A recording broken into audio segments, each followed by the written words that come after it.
Happiness is not a destination. Happiness is a direction. So the great news is that every single person watching can get happier. And the better news is we know what they can work on to get happier, but they need the knowledge.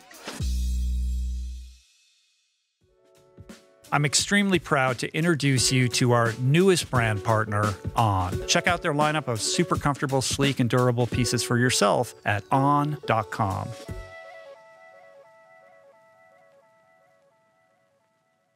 Well, let's begin by talking a little bit about what happiness is, how people get confused about happiness and think it's something other than what it actually is, and give us a framework for how to even approach this challenging subject matter. It's a huge conundrum for people because there's almost nobody who doesn't say, I want to be happier. Most people say, I want to be happy. To begin with, that's the wrong goal because you can't be happy. Happiness is not a destination. Happiness is a direction. You can't be, for somebody to be truly happy, it would mean that you would need to eliminate the parts of your life that are literally keeping you alive, like your negative emotions. You need anger and sadness and disgust and you need grief and you need all these things to stay alive and deal with the world. So pure happiness shouldn't be the goal, but getting happier is a legitimate goal for everybody. The biggest mistake that people make is thinking that it's a feeling and chasing a feeling. Happiness is not a feeling. It has feelings associated with it, but feelings of happiness are really evidence of happiness. Sort of the smell of dinner is the evidence of dinner. It's not dinner itself. That would be a very disappointing dinner if it were just, the smell of Thanksgiving, shoot it into the air. And then that's what chasing feelings is really like. It's incredibly ephemeral. And it's a terrible thing to live that way, to live trying to, hoping that tomorrow you'll feel a different way. And so the first freeing thing is that, number one, don't worry about being happier. Let's work on getting happier. It's a project. That's number one, very empowering. And number two is that it's not a feeling. It's something that you really can work on. It's it's a skill you can really get better at. So that's the prelude to, how people see it wrong and how they can be encouraged to see it correctly and start to get better at it. Then the whole question becomes, okay, it's not a feeling. What is it? And that's a controversy in the world of social psychology and social science in general, even neuroscience. What is happiness? But as a functional definition, you find that people who have the most well-being in their lives have balance and abundance across three things, sort of macronutrients. So the protein, carbohydrates, and fat of happiness are enjoyment, satisfaction, and purpose. Those are the three things that people actually need. And none of those things is as simple as it sounds. Each one has a literature of science behind it and has protocols and habits that we can all pursue and get better at. So the great news is that every single person watching us can get happier. And the better news is we know what they can work on to get happier, but they need the knowledge. Right. So this idea that happiness, we can have a debate on how we particularly define what it is, but the truth of the matter is that that's less important than this idea that it is evidence or something that comes about as a result of these three macronutrients that we should all pursue. Getting better at. That will, as a kind of way of life. It's not something you do once. It's something that you incorporate into the way that you're living your life, correct? Right. That will time and again produce that sensation of happiness, however ephemeral or fleeting it may be. But with some regularity, it will build more of that into your life. Exactly right. Exactly right. And these are skills that you can get better at. This is the best news of all. But you have to know what they are, and it's not straightforward. No, and part it's of the not. When you say enjoyment as one of these, that could create some confusion. It can, and part of the biggest confusion is, especially for people that are really into improving themselves through knowledge that they can get on, the Rich Roll podcast, for example, is they might make the mistake of thinking that enjoyment is pleasure. And it's absolutely not. Pleasure is a limbic phenomenon. It's an ancient phenomenon. It's a signal to you that something is going to be good for your survival or passing on your genes. But the pursuit of pleasure will not bring you happiness. It will bring you addiction. That's as sure as we're sitting here is what it will do. And the reason is because it's a fleeting thing. It's a fleeting sensation. If you hit the lever, you'll change your brain chemistry to get really, really good at bringing you that pleasure, and that will give you addiction.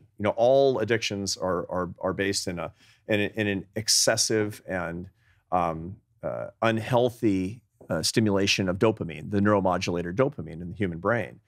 So the reason that, for example, that drinking too much brings pleasure but doesn't bring happiness is because it doesn't actually bring enjoyment. So this is the key thing to understand.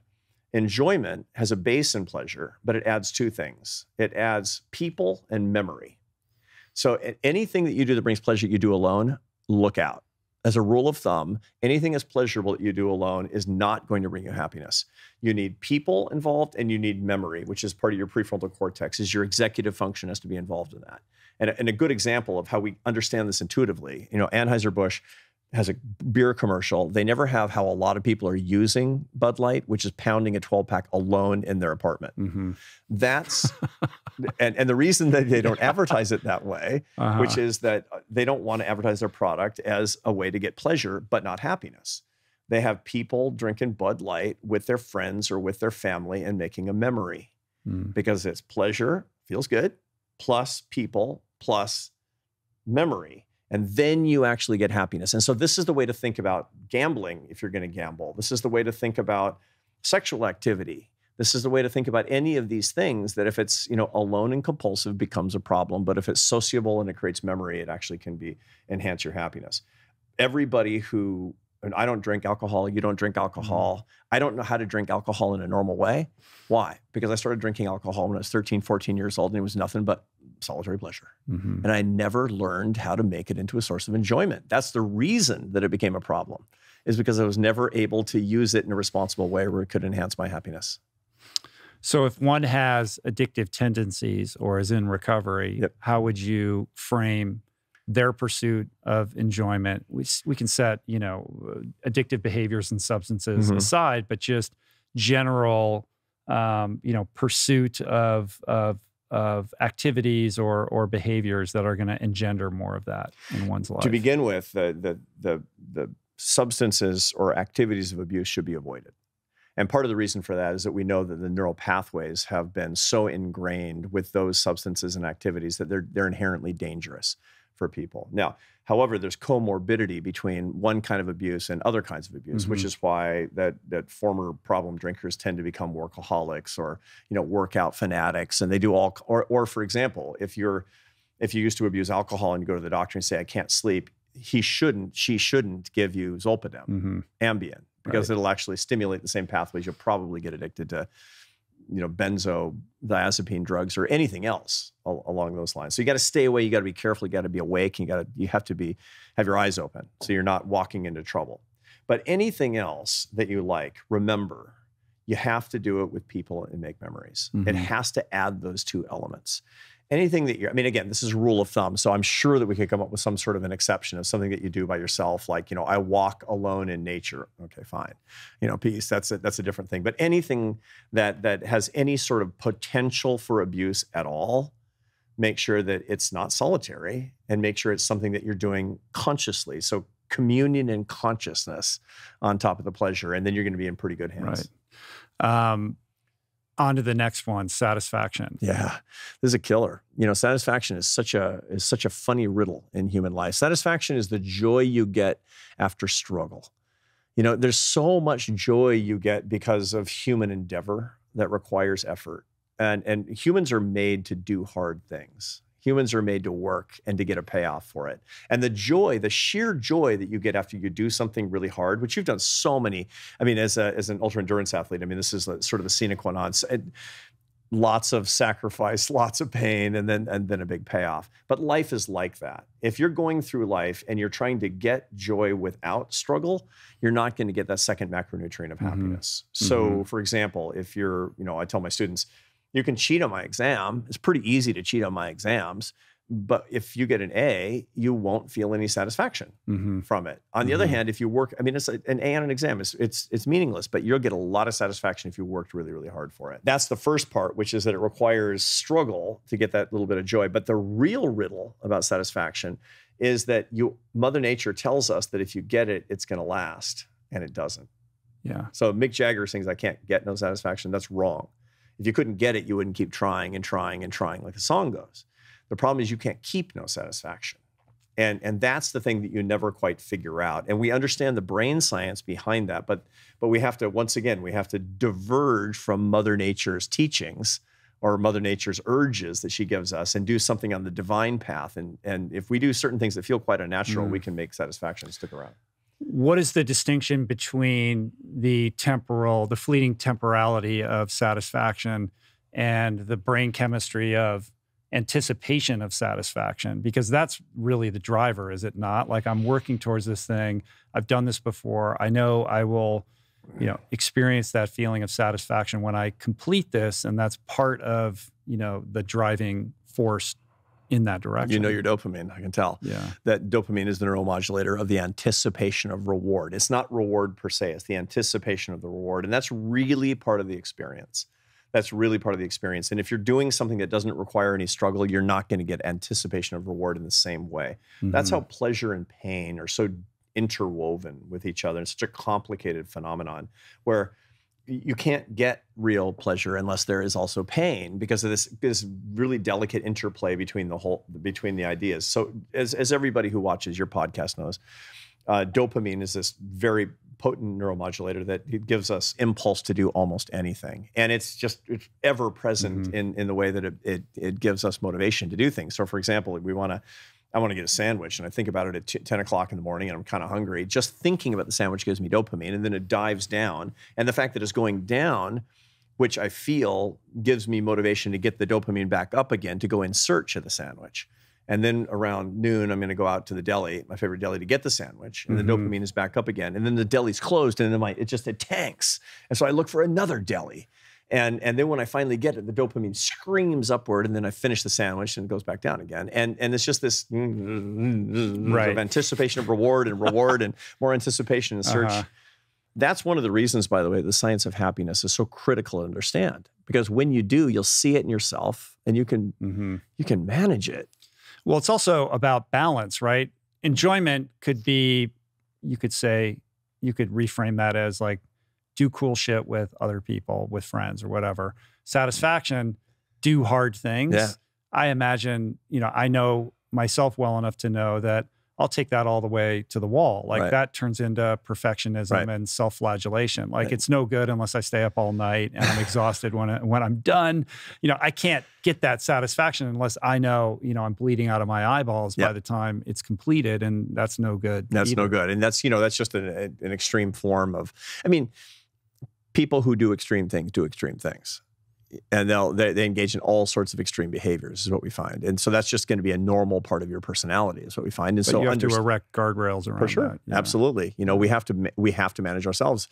We either we manage our feelings, or they're going to manage us. Mm-hmm. That's the bottom line. That's actually one of the key points of this book is emotional self-management, is the whole idea that you can, through metacognition, understand the nature of your urges and desires and emotions. And there are practices, protocols you can put in place in your life to put space between your impulses and your reactions. You can be the manager. Your prefrontal cortex can govern your limbic system because you choose your reactions if you actually know how it's done. So there's a whole bunch of very practical lessons on how to do that. I want to get deeper into metacognition, but let's put a pin on that for now and just stick with getting through the three macros here. So the final one is purpose. Yeah. Well, before we get to that, by the way, there is this problem of not being able to keep any satisfaction. That has always seemed like the tyranny of life. Like, when I move to California, it's going to be so great because it's going to be so sunny forever. And after 6 months, I was just as depressed as I was, but the taxes are forever.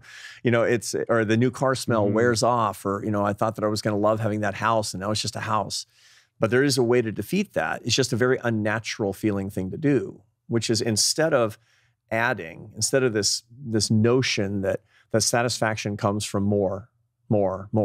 What's your secret? More is to remember that this real satisfaction can be modeled as all of your haves divided by your wants. Haves divided by wants. Now we know that to increase the satisfaction, you can increase the numerator, have more. Yeah. But it's even more efficient to want less, to decrease the denominator. The fastest way for you to get lasting and stable satisfaction, sort of a blood sugar level that's not all over the place, is to manage your wants, is to want less. I literally have an exercise that I take my students through that I practice myself. On my birthday, I used to have a bucket list. And the bucket list is, all your ambitions and desires, and you imagine yourself enjoying all these wonderful things. I now have a reverse bucket list where I take all of my ambitions and desires and worldly stuff, money and, success, and I might get it or I might not, but I cross out the attachment. So it's no longer a ghost in my head, in my limbic system governing me. I make the decision using my executive capacity that I will no longer be governed by that, and it absolutely works. The reverse bucket list is an incredibly effective way, metacognitively, for you to manage these desires. And in so doing, your satisfaction lasts. It's more enduring. It satiates. It's less. Well, yeah, I guess I'll feel better if I buy something on the internet. I guess I'll feel that you'll fall prey much, much less to that. So I wind up talking a lot about wanting less as opposed to having more. That requires a jujitsu black belt level of discipline and determination, like overcoming your default settings around desire and wants. It doesn't come naturally. But once you're thinking about it, you will do it. This is the key, is being conscious, being awake. Well, this is the metacognition. So why don't we just talk about it now? Yeah. I mean, basically, metacognition is this means of managing your emotions, self-regulating, having enough presence of mind and awareness to understand what's occurring emotionally within you as a result of generally some external stimulation, and being able to gauge it and have that extra moment and choose an appropriate and better, more adaptive emotional response to that scenario rather than reflexively reacting. Right. That's right. And when your kids were little and they were screaming their heads off because you didn't cut the sandwich vertically or horizontally, you cut it diagonally or something, and they were yelling, and you said, use your words. That what you were telling them is to become metacognitive. To be conscious of their feelings and to articulate those feelings. You're asking them to move the experience of their distress into their prefrontal cortex of your brain. So the limbic system is very ancient, and its whole job is delivering feelings to your prefrontal cortex so you can decide what to do with them. So you can decide whether or not, flip off the driver who almost hit you or whatever it happens to be. But the emotions, the reactions, they're innate, coming from your limbic system to keep you alive. The problem is that little kids can't make that connection, and a lot of adults don't either. You see that, when somebody is reactive, a really reactive person, they have an emotion, they spill the emotion. They think something is funny, they laugh. They think something is stupid, they yell, whatever it happens. People with bad tempers, they tend to be really reactive. They can get much better at not being reactive. They can be less limbic. And the way to do that is putting more space between stimulus and response. There's basically three techniques for doing that, for how to be less governed by your feelings. Number one, what they all require, by the way, is more time between what you feel and what you do, is getting better at putting time. And, so your grandmother, Grandma Roll probably said, Richie, when you feel angry, count to 10, something like that, right? The truth is that the data are very clear that she was mostly right, but it takes about 30 seconds. The best way when you're angry or you're about to say something and you're about to wreck the next 48 hours of your marriage by what you're about to say is stop and count to 30 and imagine the consequences of saying what first came to your mind, which was the limbic thing that you were about to say. That gives the experience time to be registered in the prefrontal cortex, and you can have a better reaction. You can choose a better reaction. That's number one, choose a better reaction. Number two is to choose a better emotion. You can actually choose a better emotion that's also appropriate to the circumstances, but it has to be chosen in the prefrontal cortex. And the last is to disregard the emotion and simply observe the situation. These are three very strong techniques that are backed up in the literature, but they all require that we take simply time between what we feel and how we react. There's what that looks like on paper, and then there's what that looks like in practice. Right. We all know what it's like to be in a supercharged emotional state. Right. We're not in control of our best reactive self in that scenario. It's only in the aftermath where we're able to kind of realize what we have just said or done. Right. So buying that sliver of additional time is challenging, Mm-hmm. because you're being asked to do it in the very state of mind and being in which it's most difficult to access. I know. And that's called amygdala hijack, by the way. The amygdala is the part of the limbic system of the brain most associated with fear and anger. And it just lights up. So, when a car almost runs you over, and you're a pedestrian on the sidewalk and the car almost hits you, that crosses your visual cortex, passes down the retinal nerve, and is actually registers in the occipital lobe of your brain as a large predator. So what that does is it sends a signal to your amygdala. It just lights up the amygdala that says, alarm, you're about to be eaten by this enormous predator, attacked by this enormous predator. That sends a signal through the hypothalamus of the brain to the pituitary glands, then down to the adrenal glands above your kidneys, spitting out stress hormones, all in 74 milliseconds. That thing goes down in 74 one-thousandths of a second. You're 3 to 4 seconds behind in your prefrontal cortex in what you're going to do. You've already flipped off the driver and you're shaking and sweating before you even know what has happened. And your amygdala, your limbic system, has just saved your life. That's the bottom line and how important that is. That's why all of this takes practice. And there are good ways to practice this, as a matter of fact. So if a lot of people watching us have a bad temper, I don't have a big temper problem. I have other problems, but I don't have a big temper problem. Anybody who has a big temper problem and it's hurting their relationships. Let's say you're married or you have a girlfriend and you're snapping at her and it's not right. Say, I'm going to make a decision that when I start to get hot, I'm going to say to her, I'm trying to work on my temper. And so what I want to do is I want to sort of take it down a notch. I want to sit down here for a second and I want to pick up the conversation here in a minute. Is that okay? And your wife will be like, would you like convert to a new religion or, are you on some sort of a psychiatric medication? And it works wonders by actually declaring that you're putting time between your limbic system and your prefrontal cortex. And having people assist you in that who actually have your mental well-being, your emotional well-being front and center in their lives too. Yeah, that would be an extreme example, like having a really hair trigger temper. Right. Everybody knows that that's not good and wishes they could behave otherwise if that's something that you succumb to.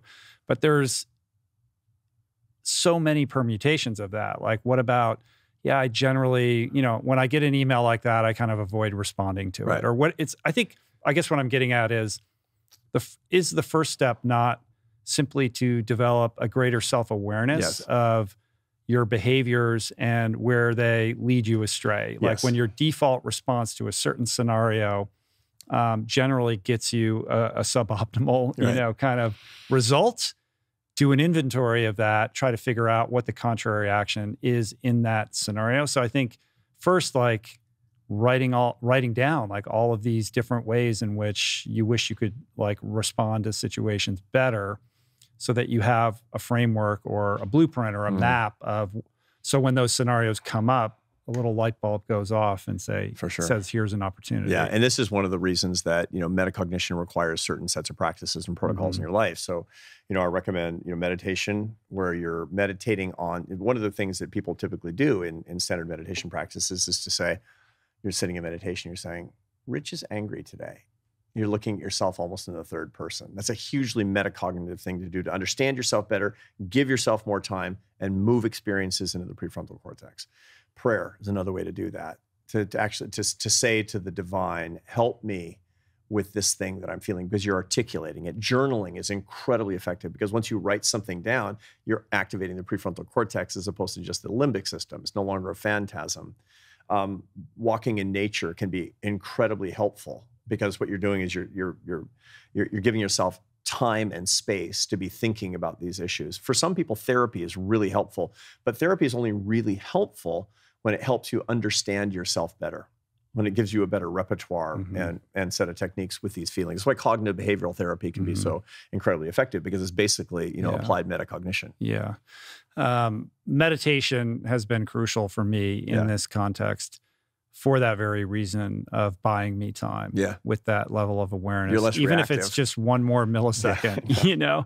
It's a very imperfect thing because, listen, you're not going to be able to do 100 push-ups if you've never done a push-up before. You're going to fail most of the time. But I think being persistent in this pursuit is really a worthy one. And the other thing that I've realized through consistent meditation is the reduced half-life of the intense negative emotional response. So even if you are experiencing anger, to use your example, it's not going to persist as long. That's right. Because your awareness around it and the mindful approach that you're bringing to it, that alone tends to disintegrate it much more rapidly. Well, once a basic negative emotion, or basic positive emotion for that matter, and there aren't that many. I mean, the basic positive emotions are joy and interest, and the basic negative emotions are disgust and sadness and fear and anger. And there's complex emotions that are a cocktail of these things, to be sure, which is why we have such a varied emotional repertoire. But when these basic emotions are experienced in the prefrontal cortex, they're a lot less scary. They're a lot less serious. They make a lot less sense in a lot of cases because you're looking at it as if you were looking at somebody else's anger. It's funny because, when if you came to me and you said you have this particular problem and you told me about the problem, I wouldn't be freaking out. I wouldn't freak out about your problem. I would be looking at it analytically and giving you some advice. And almost certainly, I would think it's less of a problem than you do. I had this very interesting experience one time that I always remember about this. So, when I was in Washington, D.C., I was running this fancy think tank in D.C. with hundreds of people and millions of dollars. And it was right at the center of a lot of political controversies. And my life was very stressful in many periods. And everything was like DEFCON 5. Everything was a big fire all the time. And something was going down and some bad story was coming out in the press about me. And it was very unflattering. And it actually is sort of illustrative that I can't exactly remember what the scandal was at this point, but it was 10 or 15 years ago, and I was losing sleep. I was just losing my mind about this. And I come home, and my wife Esther says, there's a guy, a good friend who lived right across the street. Our kids all played together. He was a super high-powered lawyer, like a mega high-powered lawyer that was in the middle of bad nonsense, companies getting in big trouble. Just why don't you go talk to him? See what he thinks about this. He's not in your business. He's not in politics. It's okay. So I go knock on and says, "Hey, man." And I said, "You've been reading the papers about this thing?" He says, "Oh, yeah, I saw that thing that's going on with you." Huh. I said, "Can I ask your advice?" And so we sit down in his den. It's like The Godfather. It's this mahogany den, dimmed lights and all this. And I told him what's going on. And I said, "How big is a problem is this?" And he said, "Problems can be ranged on a scale of seriousness. And all the years that I've been practicing law, where 0 is not a problem and 10 is the biggest problem I've ever seen, your problem is a 0.25. And he meant it. He really, really meant it. To me, it felt like a 9.75. And this is what your limbic system will do to you when you're too limbic.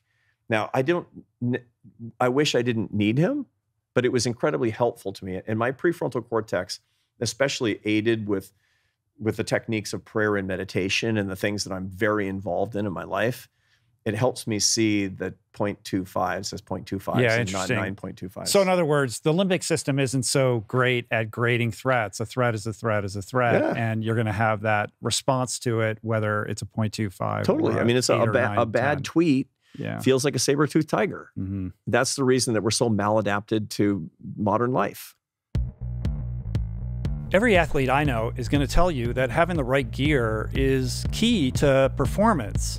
If what you're wearing is poorly crafted, it's just going to put distance between you and those goals you've set.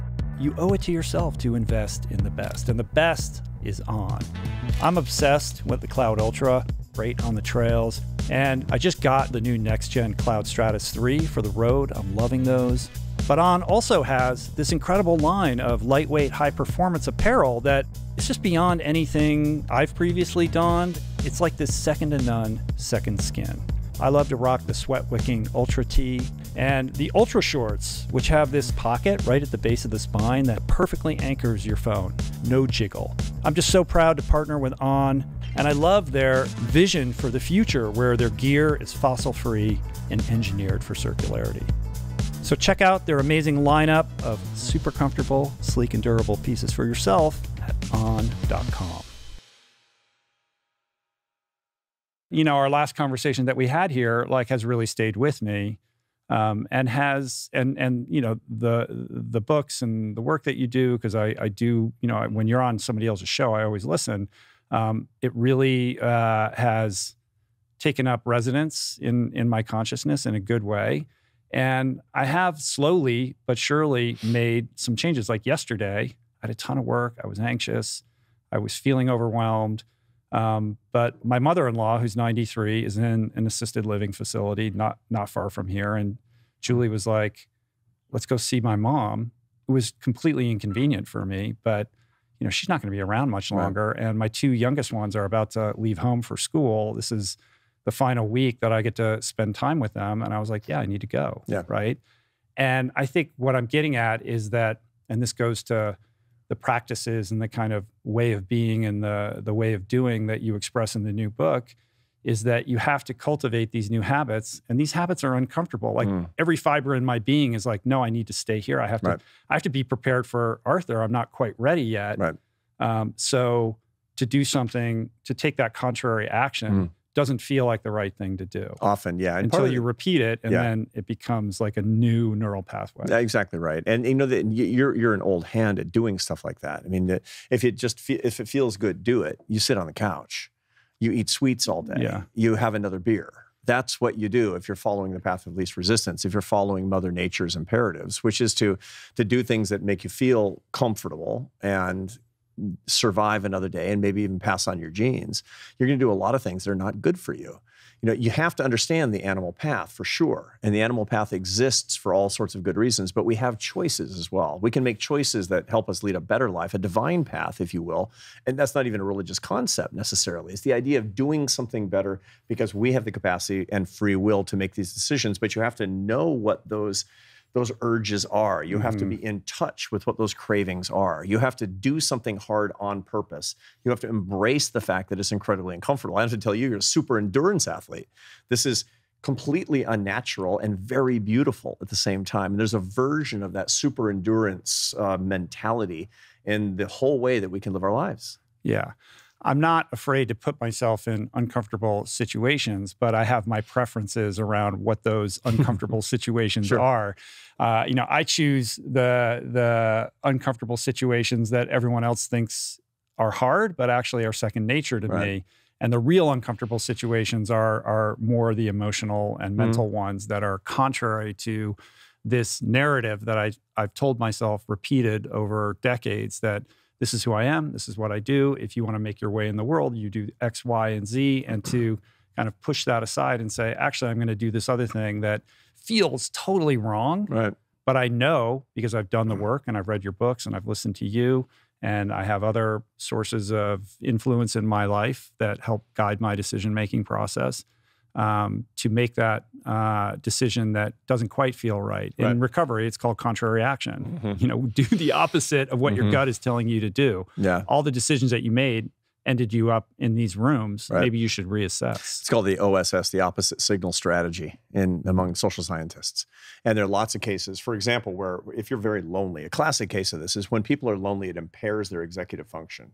The one thing that you really need to do when you're feeling lonely is to get out of the house, is to call a friend, is to get sunshine, is to get outside. But because of the impairment of your executive function due to the actual loneliness, what you do is you curl up in a blanket and watch Netflix and eat Haagen-Dazs. Yeah. And so you have to use the opposite signal strategy. And you can get very good at the opposite signal strategy. There's one little wrinkle in this, which is for somebody who's a discipline freak, somebody who broke out of the shackles of something really bad, like addiction. The problem with that is that you can turn your life into kind of a discipline factory that's dedicated toward the success, toward being special, toward being unusual, toward the discipline itself. And that becomes a dangerous path in and of itself. And, one of the things that I find, and, I've found this again and again, when the last time we talked, I was talking about my book From Strength to Strength, which was, I was talking to extraordinary performers all over the world, and the unhappiness that they feel when they're dedicated entirely to their superior performance as opposed to being happy people with happy lives. That they have dedicated themselves to being special at the expense of being happy. And that's the problem. So if you're saying, who's Rich Roll? Rich Roll's a hard worker. Rich Roll is super dedicated. Rich Roll is excellent. And that means I work and I work and I work. And you actually have to dedicate yourself to being fully alive as a person, meaning you got to go see your mother-in-law who's 93 and spend some time with your kids. because specialness and happiness can be at odds with each other. Right. That's a threat to specialness. And, you know, I've found myself thinking, and I've said it out loud in the past, this idea that I'm okay with not being, I'm fine with not being happy. I'll double down on special. Yep. I'll be a martyr. I'll work really hard. I'll provide for my kids and try to set them up for the best life that they can possibly have. I'll do this thing in the studio until I just bleed out of my eyeballs. Right. And my happiness is a luxury that I don't necessarily need. It's sort of a form of hubris too, because it's masochistic and narcissistic. Yeah, any loser can be happy, but not everybody can be special. And there's a lot of evolution that goes into that too, because Mother Nature does not actually care if you're happy. Mother Nature has only two goals for Rich and Arthur and everybody watching us, which is survival and passing on your genes. That's all Mother Nature cares about. And so if you actually find a really good way to survive and pass on your genes, you're going to hit the button, and you're going to become miserable doing that until you break free and choose the divine path over the animal path. Yeah. Until you actually choose to do something that Mother Nature is not urging you to do. Yeah. And that's the secret. I'm working on it. Me too. I have made some strides. I shared with you. Yeah, I said my two youngest are going away to school. We won't be fully empty nesters, but pretty close to it, which means my wife and I are entering a new phase of our relationship. We've been together 23 years. And as you know, when you're raising kids, things can become not necessarily transactional, but logistical, right? It's all about who's going where and who needs to be where and what's happening. Right. It's day planning, you know, relentlessly for many, many years. And then suddenly when you don't have to do that, you're like, who are you? I said, we said for better or for worse, but not for lunch. And I hadn't heard that one. And it's actually an interesting thing, because couples, they get together because they find each other interesting, fascinating, attractive, wonderful. But then after a while, especially after they have kids, a bunch of kids, and the kids grow up, the one thing they still have in common is the kids. And then they lose that and they have nothing in common. And they have to reacquaint themselves with each other. They have to start dating again. I wind up doing a lot of work on the happiness of relationships and even the neuroscience of romantic love for people who've been married for a really long time. And it's an interesting subject, I have to say, and it's not self-evident how it works. Yeah. What is the big reveal there? I mean, I know that at the heart of it, it's really about companionship and friendship. Like, are you with your best friend? Right. And it's not so much about differences or similarities. In fact, the differences can be a beautiful and perhaps necessary piece in making that puzzle fit together. Well, you're incredibly observant, because it's one of the things I talk an awful lot about in this new book, about the fact that the big mistakes that we make, for example, is thinking that the core of a permanent romantic relationship is passion. It's actually companionate love. It really is figuring out a way to have a companion relationship, which also can have plenty of passion in terms of people who are romantically involved with your spouse, for example. But the other point is that you as you grow together, you change together, and you find ways to change together. You're looking for ways to actually change together, to do new things together in ways that you weren't able to. And so I recommend that when kids leave home, the couples say, what's all the stuff that we always said we wanted to do, but we never did it, and that we're still not doing? And for me and my wife, when we became empty nesters, definitively 2 years ago, I mean, the kids they're not off the payroll, but they're not coming. I don't think they're coming back. We always said we wish that we could, spend a month at the beach in the summer and a month in the beach in the winter, and go away one weekend a year together. I mean, 1 weekend a month together, I should say. And then the kids left and we didn't do it, and said, you know what? We can afford to do it. We're very fortunate in that way. And we have places that we can go. So we're doing it. We're going away 1 weekend a month, and we're spending a month in California and in the wintertime, and a month on the beach in Massachusetts in the summertime. It costs money and all that, but it's really good for our marriage, I have to say. And we're just saying, like, thank God aren't other people hanging around here. Yeah, there's a part of it like, this is awesome. Like, I don't have to worry about where somebody is and pick them up, or what they're doing at home. They're taken care of. That part's exciting. The other part, there's a little bit of fear, but but turning that fear into opportunity, I think, is where the magic can happen. Yeah. We also, and I'm sure you do this with your wife too. My wife and I were on a spiritual journey together. We did the Camino, the Camino de Santiago, but we're both, we're both very interested in, we're Catholic, and she's actually a graduate student in theology. And so she reads to me a lot and she teaches me a lot, things I had no idea. And it's pretty mind blowing, I have to say, to be, living with a theology professor, somebody who's doing this really, really deep work and taking me on this particular journey. Plus, the fact is that her Spanish accent has a narcotic effect on me. The problem I have is staying awake when she talks, because it's just, it leads me into, this bliss. I'm a bad sleeper, but that's... That's cool. I want to work our way back to the faith piece in the context of a broader conversation around happiness, but let's frame this in the context of the new book. You've got this incredible book that's about to come out. It'll be out when this podcast goes up. Build a Life You Want, that you co-wrote with Oprah. I want to hear all about that. But what's really great about this book, building upon your last book, Strength to Strength, which was really about finding meaning as we age up and different forms of intelligence. This is my crystallized intelligence beard. I like it. It looks good on you, man. This is really about the art and science of happiness. And what you've done brilliantly is really canonize this elusive, confusing field of understanding. What is happiness? What is it?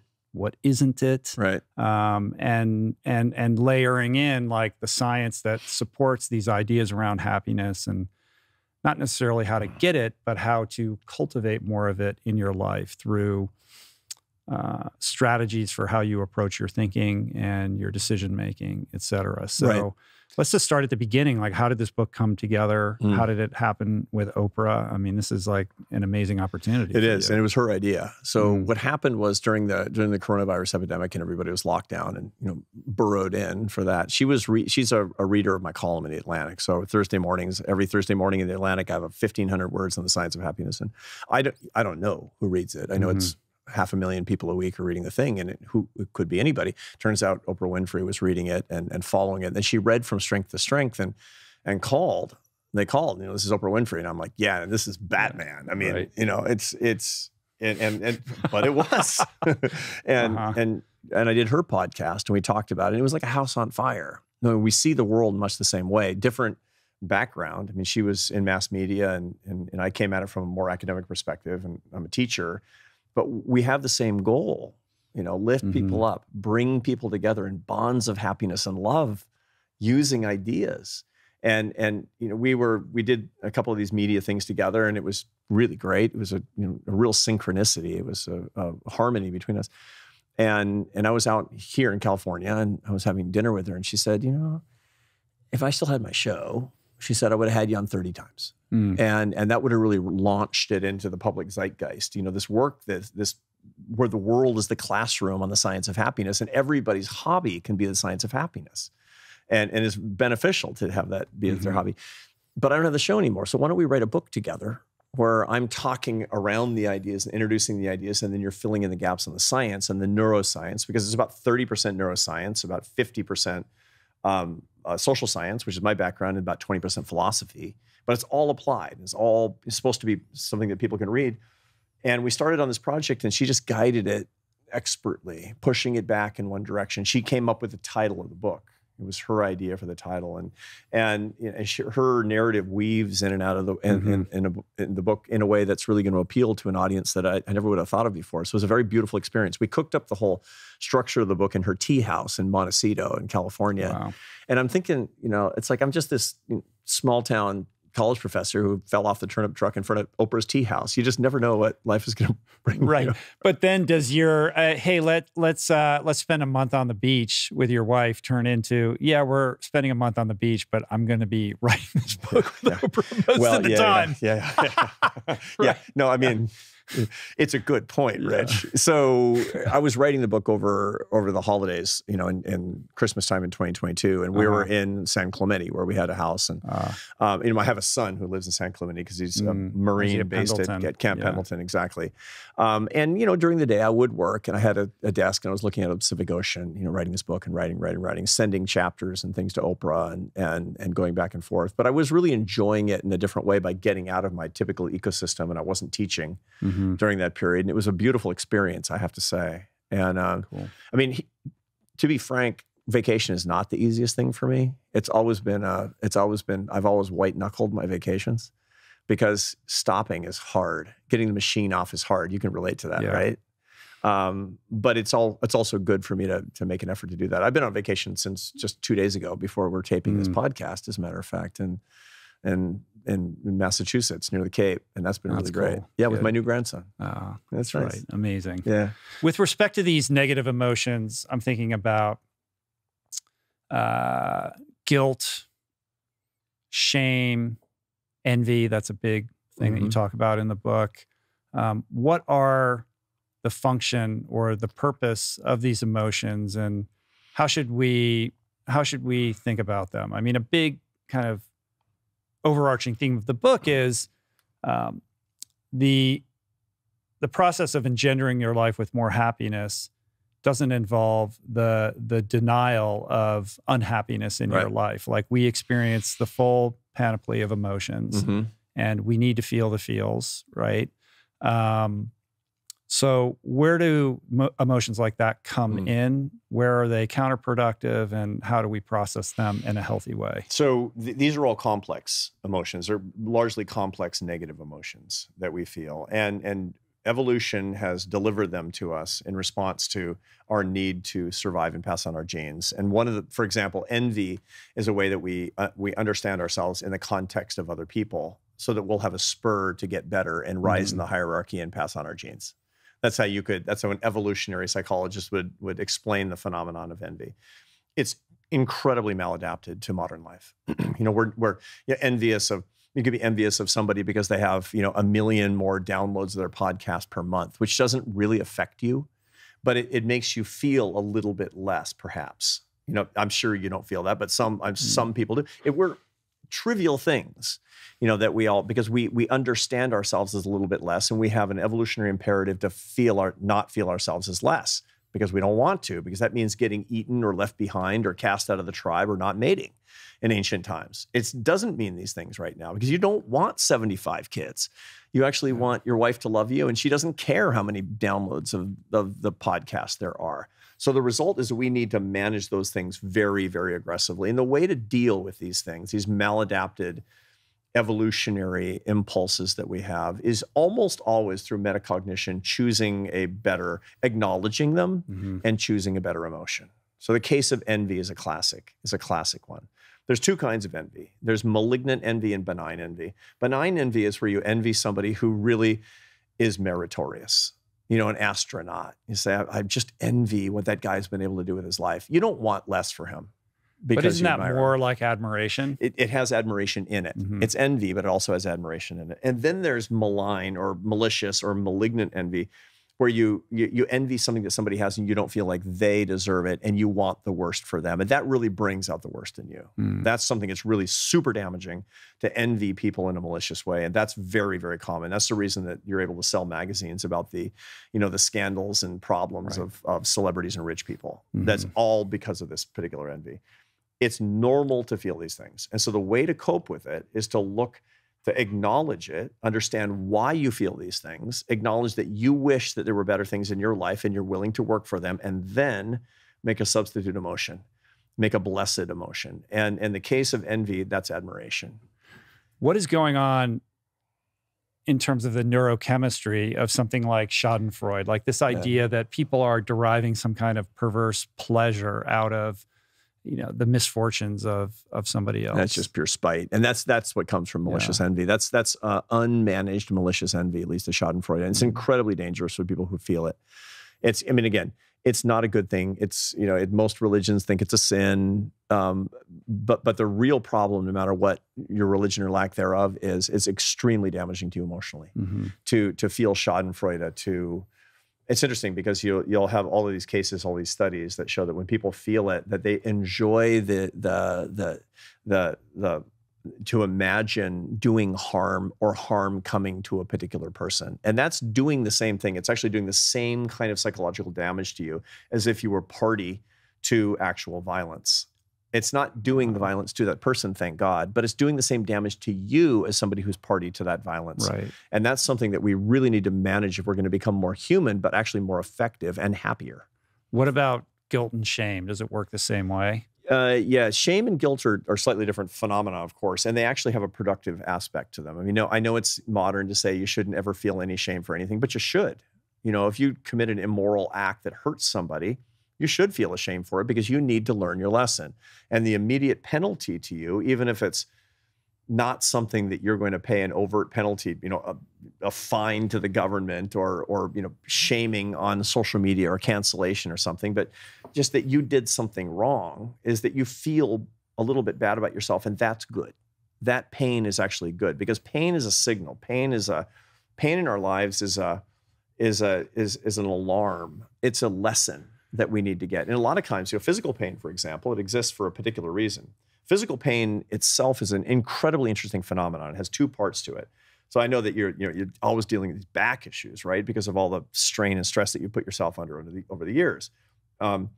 There's the sensory component of pain, which occurs, it feels like the site of where you hurt yourself. It's actually your brain, of course, but that's, has nerve implication. And then there's the affective component of pain, which is the I hate this part of the pain. That part is really interesting because that uses a part of the brain called the dorsal anterior cingulate cortex. And that's the same part of the brain that's used for the affective component of physical pain and the affective component of emotional pain. The same part of the brain is actually lighting up when you stub your toe, is when your girlfriend breaks up with you. That's incredibly important to understand because pain is pain is pain. And that's a signal that it's time to do something different. The dorsal anterior cingulate cortex is baby that toe. Don't do that deadlift. You shouldn't be in that relationship in the first place. Something's wrong here and you need to actually make some changes. And you got to listen to that. You shouldn't numb that. That's the problem with, that's really what opioids are. They're calming down the dorsal anterior cingulate cortex so you don't feel the affective component of pain. And the result of that is you'll just ruin your life by doing the things that are painful. Right. Yeah. If you're muted out all of that signaling, then your antenna's broken and you're not able to course correct when you're doing things. Exactly right. Exactly right. Numbing yourself is an incredibly, now you might want to take an analgesic to blunt it, right? Oh, one note, the sensory component of pain is better with anti-inflammatories like Advil. The affective component of pain is dealt with acetaminophen, Tylenol. Tylenol, what it really does is it calms down the dorsal anterior cingulate cortex, not so you feel less pain, but you care less about the pain, which is a really interesting thing. Super interesting. I've never heard that. And there's one study that actually takes people who have suffered from like a painful romantic breakup, and a course of Tylenol lowers their mental pain over a 3-week period. Oh, that's fascinating. Bunch of Tylenol addicts are it's like, got to be careful with Tylenol. Don't take beyond the recommended dosage on the package. We all know people who just seem genetically wired for happiness. Yeah. There certainly is a genetic component to happiness. This book is really about the non-genetic aspect of bringing more happiness into your life. But people fall anywhere along that spectrum of happy versus unhappy in terms of their just baseline disposition. Yeah, that's right. So about 50% of your basic disposition is genetic. Your mother literally made you unhappy, Rich. Or happy, I don't know. Your results how many hours do you have? Is your mom watching? No. No way, right? Yeah. So we know that from identical twin studies. So identical twins are separated at birth and adopted into separate families. And it was not a social science experiment. That would be horribly unethical. But between the mid-30s and the 1960s, there's a bunch of these that happened, and a number of them were located and reunited and given personality tests. as adults. And it turns out that between 40 and 80% of almost every personality characteristic is genetic, on the basis of seeing that they have identical DNA, but different environments. So that a lot of this stuff was going in the University of Minnesota, very interesting studies. And somewhere between 44 and low 50% happiness. So just round it off to half of your happiness. That's your baseline, the moods you always go back to. So it's not happiness in the cosmic sense of enjoyment plus satisfaction plus purpose. It's the moods that you feel, the disposition of positive versus negative emotions. Now, on top of that, you find people who are, because of their genetics and also because of their circumstances and habits, that they feel positive and negative emotions at different levels. And that's where it gets really interesting. This is something I didn't know and couldn't quite deal with for the longest time. There was scientists for many, many decades believed that happiness and unhappiness were opposites, that unhappiness meant a lack of happiness. That's wrong. Happiness and unhappiness are largely processed in different hemispheres of the brain. And you can be unusually high in happy mood and unusually high in unhappy mood. That means you're a high affect person, or you can be high-low, or low-high, or low-low. And those are the four portraits of people that people really need to understand about themselves to manage themselves appropriately. So this is the PANAS test. This is the PANAS test, yes. the positive affect, negative affect series. That's in the book. Yes, I took the test. Oh, what are you? I'm squarely in the mad scientist category. Yeah, I scored above average on both, higher on positive, but definitely well above on negative as well. Okay, so that doesn't surprise me a bit. So let's explain to the audience what this is. So high positive affect, which means you feel positive moods intensely and express them intensely, and high negative, that's high. You're a high affect person. That's called the mad scientist. That's a quarter of the population. This is a population of people, or a group of people, that tends to be into everything and have strong opinions about everything. Everything is great or it sucks. There's no gradations in there, and you're really hard to be around because, like, right? It's really difficult to be married to a mad scientist. It's a really difficult thing because you're just moody, is the way, and your moods change. Is the way that it works. Now, I'm 90th percentile in positive affect, and I'm 88th percentile in negative affect. Wow. I'm a mad Do you know what scientist. the scores are? Because I want to compare my scores. Yeah, give me your scores. I think it was 41 on the positive. You're 95 percentile in positive. And 27 That's on negative. pretty high. So you're about 70th percentile in negative and about 95th percentile in positive. So you're very, very high positive, but you're way above average in negative too. But if I had taken this test, as I was taking it, I was thinking, how set in stone is this? Because 15 years ago, if I took this test, I know that I would have been much lower on the positive. I don't know if I would have been higher on negative, but my life is so much better now, and I'm generally much happier than I was then. Yeah, for sure. So there's a mutability to this. There's mutability to it based on circumstance, but your baseline will be the same. So if under the same life circumstances, you'd have the same PANAS profile probably. But if you were like 15 years ago, you weren't drinking, were you? No. But life wasn't as good as it was. My guess is when you were in the grips of addiction, it was a lot different. It was a lot different, but that was because of circumstance. So circumstance can change it, but you're always going to go back into the groove of where you are. You need to accept it, love it, use it, complement other people to you who have this. In other words, your executive team of people who work with you should complement you and should not exacerbate these tendencies. You need people who have a different profile around you. And we can talk about that in a second. So that's really important. Yeah. What's interesting is knowing that, and then knowing what the profiles are of the people in your family and the people you work with creates a lattice work for better communication. Because if you understand those default settings, then you kind of know how people function. And you don't resent them because they're different than you. Yeah. Now, what everybody wants to be is the high positive, low negative. And that's about 25% of the population too. Those are cheerleaders. Everybody wants to be a cheerleader, but cheerleaders and they're fun to be around, and they're really nice, and they're pleasant, and they always have a good word. The problem is that they tend to be undiscriminating about quality, and they have an incredibly bad time getting negative information. So they tend to be bad CEOs. They tend to be bad executives because they won't give bad news and they won't accept bad news. It's just all good all the time. Oh yeah, and it's like when you have a cheerleader boss. Everybody's had a cheerleader boss. They're like, hey, Rich, you're doing a great job this year. This whole organization is doing well because of you. And you're like, oh, man, that's great. And then you hear the boss in the office next door where that incompetent idiot works saying the same thing. Mm-hmm. It's like, or, and then a wino out in the alley, getting the same, bit of, you're just doing great and you're looking great. You realize that they're blowing smoke at everybody. Mm-hmm. So they have to, if you're a cheerleader, you have to learn how to accept and give bad news. Now, the interesting ones, the hard ones, are the poets and the judges. The poets are high negative and low positive. And nobody wants to be a poet, but the world needs poets. They tend to be really creative. They tend to be very discriminating. They tend to be incredibly accurate in their assessments. We need poets in our companies, is the bottom line. Now, they need to manage themselves because they can be total downers, is the way that this works. And they suffer a lot. But if they can be paired up in a pair bond, in a good marriage with somebody who can bring them up and could understand them, and people who can appreciate the beauty that they can actually bring to the world, it can be a really, really good thing. But that's a difficult profile. Yeah. What is the optimal partner profile for the poet?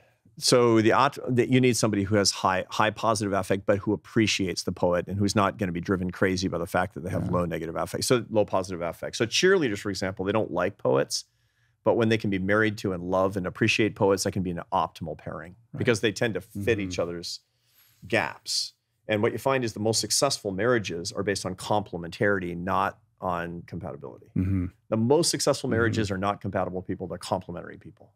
And the most complementary profiles are a judge with a mad scientist or a poet with a cheerleader. Now, it doesn't always work out that way. I'm married to a mad scientist. I'm married to a Spanish mad scientist. Imagine.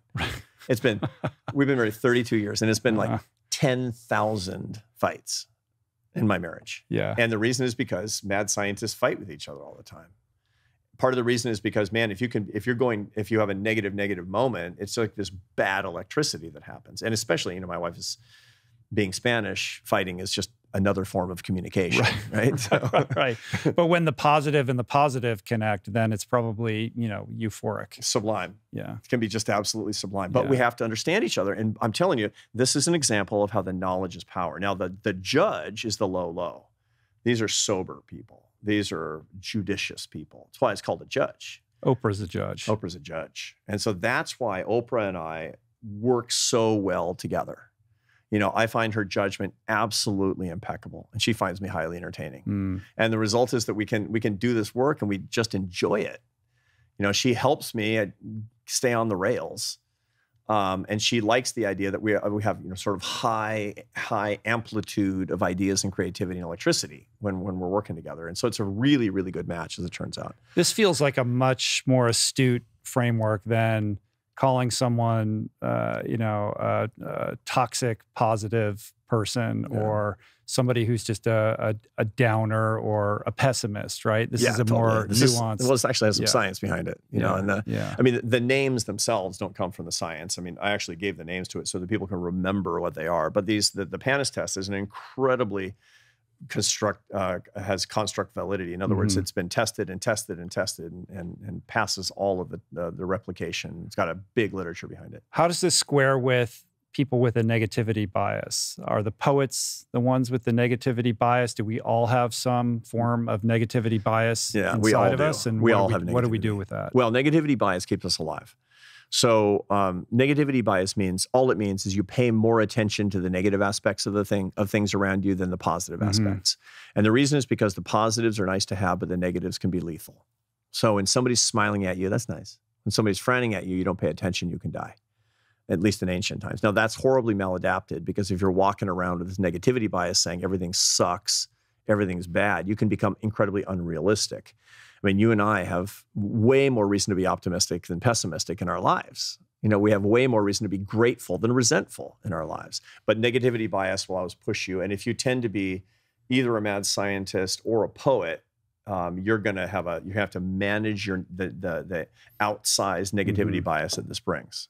So how does one manage that? I certainly have my bouts with it. Yeah. Consciousness of this is really critically important. So remember, the metacognition is awareness of your emotions. It's thinking about thinking. Any of these techniques is to be aware of these things that you're doing.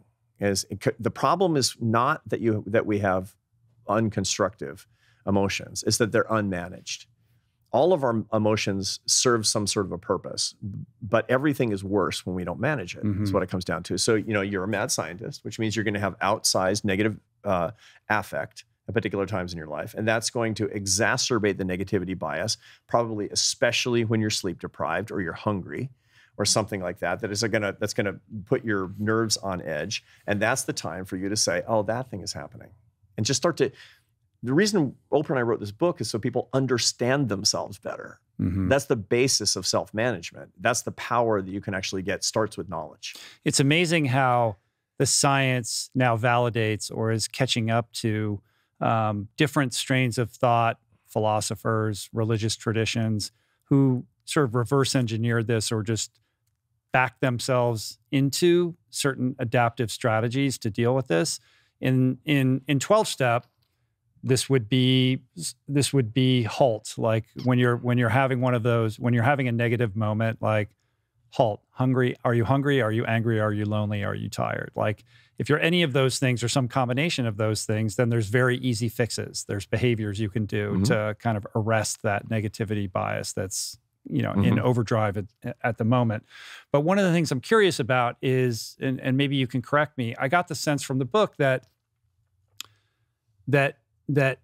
you're advocating for replacing a negative emotion with a more adaptive emotion. And I just know that I can't think my way out of this scenario because my brain created it. Like I can't solve the problem with the same brain that got me into it. My only solution to change my emotional relationship to whatever is going on and perhaps inhabit a new emotional state is to take an action. Right. I have to be action oriented. It's not like I should be positive here. I'm having this experience. I need to feel this other emotion. I can't make myself feel other than I feel unless I actually do something. So for me, it's always about some kind of practical thing that I can do. Like, what would a positive person do in this scenario and try to model that. Yeah, that's the as-if principle. And it's a very strong. Act as if. Yeah. The as-if principle is act the way you want to be and you will become that person. It runs the causality in the opposite direction. There's a very famous paper. There's a body of work from the late 19th century from a French physiologist named Duchenne. And his whole thing was mapping the human smile. He wanted to know if it was culturally specific or physiological based on our common emotions. So he traveled all over the world and he found 19 smiles. Only one is associated with true happiness, which he named after himself. It's the Duchenne smile. It's like he discovered it, man. So, and it's in Papua New Guinea and India and Japan and the United States and every place else that's the same smile every place. How do you know when somebody's actually smiling? It's purely physiological. It's nothing to do with the mouth. It's two sets of muscles, the zygomatic major muscles in the upper cheeks and the orbicularis oculi muscles in the corners of the eyes. When you see an old person who has pronounced crow's feet, that means they've been doing the Duchenne smile a lot in their lives. Never get Botox because you'll literally look like you have not enjoyed your life as much if you get rid of the crow's feet. You want crow's feet. It's very attractive. I mean, it doesn't make you look young, but it makes you look like an old happy person. Okay, now here's the interesting question. If I am happy and then I do a Duchenne smile, what if I were to do a Duchenne smile? Would it run the causality backwards into my body and make me feel happier? And the answer is yes. It's hard to do. The way that you simulate a Duchenne smile is to take a pencil and put it horizontally in your molars and bite down hard for 20 seconds. That stimulates the zygomatic major and orbicularis oculi muscles just manually. And after 20 seconds, you'll weirdly start feeling happier for like an hour. Wow. So that's an example of the as-if principle. So what would a happy person do? What would a happier person do? I'm feeling resentful. What would a grateful person do at this particular one? You're asking exactly the right question and do that and then run the sensation backwards and you'll get that. That's William James, the great psychologist, really the founder of modern social psychology. He's the one who first described that. If you want to feel something, act as if you did. And tons of research since then has validated the concept. Right. Yeah. But it's interesting that, so the emotional response is a result of a behavior, in other words, like the the mood shift, the perception, all of that is in the wake. Yeah. Well, you have an association between a behavior and an emotion. And so the association is automatic. It's Pavlovian. And so when you have the emotion, you undertake the action. But they're so associated in your brain that when you undertake the action, you'll feel the emotion as well. Right.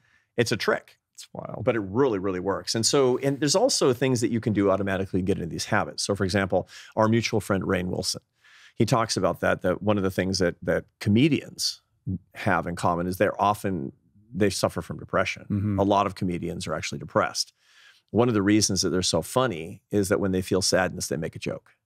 That's a response that they have. It's a substitute emotion when you feel sadness to actually make jokes instead. And people who feel a lot of sadness and have a lot of facility for telling jokes, they become comedians. And that's why you see so many sad clowns. The poet is called the poet in the Panis test because the creative expression is the adaptive strategy to that negative. Well, it's also the negative emotion is so implicated in creativity per se. Mm-hmm. So, I mean, when you think of a poet, you never think of a laughing, smiling poet. You think of some, guy in a beret smoking a filterless cigarette looking bummed. That's what you think of. That's the thing that pops into your head. There's a reason for that neurophysiologically, or there's an association that suggests the reason for that. So depression usually has rumination involved. And rumination is iterative thinking. It's obsessive thinking about something. There's a part of the brain called the ventral lateral prefrontal cortex that's highly, highly active when we're ruminating. Ruminating. It's like, what did I say? I can't believe I did that. That's very implicated in people who are depressed. One of the things that you find is when you upregulate serotonin, it downregulates the activity of the ventrolateral prefrontal cortex. It just makes it easier to not ruminate, which is probably one of the ways that selective serotonin reuptake inhibitors, like Prozac, is one of the ways that it probably alleviates depression symptoms for many people. But what you'll also find is that rumination is hugely important for the creative process. So artists are using the ventrolateral prefrontal cortex. And you find that, for example, studies that show that when you have that big, famous artist, Beethoven, who was also a depressive, that when they had a bout of depression, it tended to coincide with hyperactive amounts of deep creativity and the highest quality work. Right. That's what we find. But this is only fueling that idea that in order for a creative depressant to do their best work, they have to just really foment that depressive state. Yeah. I know. And that certainly suggests that that's one of the ways that, and I've heard people who will kind of put on airs and act more bummed that they are so that they will look more creative. The question is whether or not you would actually choose a depressive episode so you can get out another act of your opera. I actually don't know anybody who would make that trade.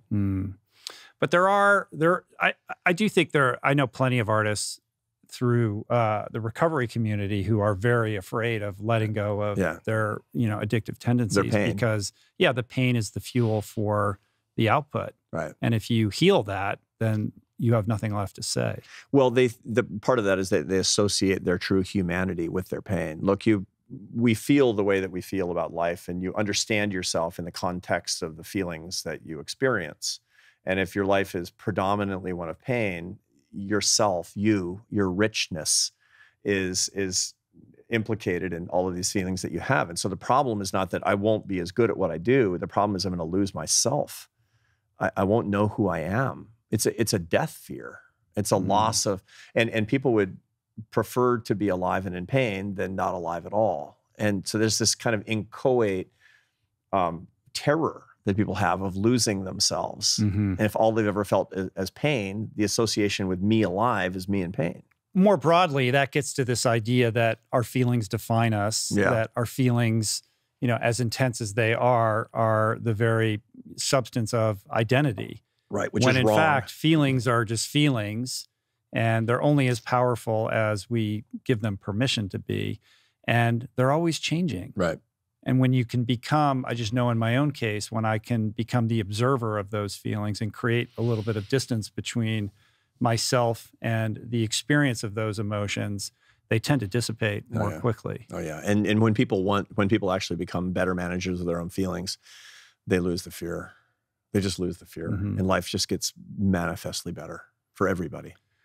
So we didn't even get through all the macros. There's the third one. Oh, the heavy one. Which is purpose. Yeah, meaning. Oh, meaning, right. Meaning, yeah. I mean, purpose is actually a subcategory of meaning. So it's almost a joke. What's the meaning of life? You sit at the mouth of the cave and ask the guru in the Himalayas, what's the meaning of life? And that's a joke because it's a question that is not meaningful insofar as it's too general. Mm-hmm. Meaning really has three parts to it. It has the three parts as defined by psychologists and philosophers are coherence, purpose, and significance. Coherence is the question, why do things happen the way they do? Purpose is what's the arc and goal and direction of my life? And significance is, does it matter if I'm alive? And when I dig into those particular questions, I can find a crisis of meaning in people's lives that's a lot more specific and we can deal with it better. I actually have a 2-question diagnostic test when I'm seeing if people have a crisis of meaning in their lives. If they don't have answers, you want to take the test? Sure. All right. It's a heavy test. All right. And there's no wrong answers, but you have to have answers. Mm-hmm. Okay. So here's the 2 questions. Why are you alive? I'm alive to help other people live better lives emotionally, mentally, spiritually, and physically. Solid. For what would you be willing to die today?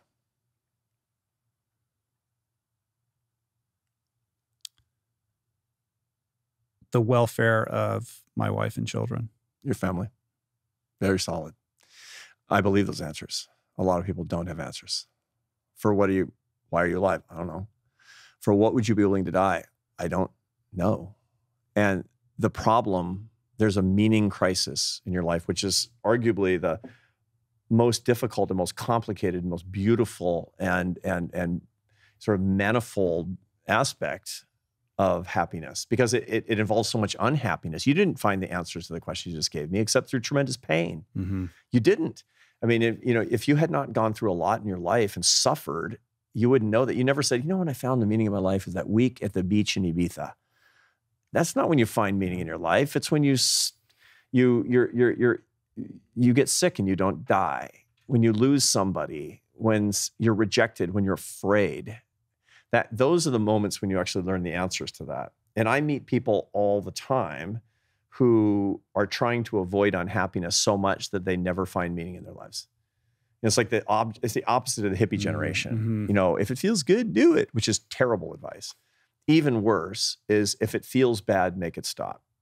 If I'm in pain, it means there's a problem and I'm defective. If there is suffering, I must treat it immediately and make it go away.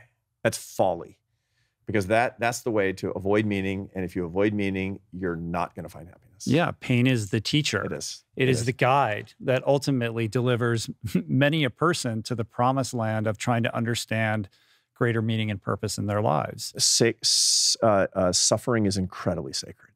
You just can't waste it. All of the great answers that I have sought throughout my life have come through the crucible of suffering and pain.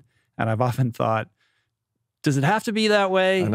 I know for a lot of people, they're able to figure that out short of those experiences. But I'm also always very careful to rob people of, the beauty of what can come when somebody is enduring something challenging. Obviously, you don't want anyone you care about to be suffering unnecessarily, but there is something divine about that process that makes me step aside and just want to allow them to have that process for themselves, including your kids. Yeah, it's just horrible. That's the hardest one. But you know perfectly that they need to suffer too, because they need to grow and they need meaning and they deserve meaning. And the idea that we would take all of the suffering out of their lives or protect them from the vicissitudes, the slings and arrows of the things that happen to us, and don't do this, and it's not right.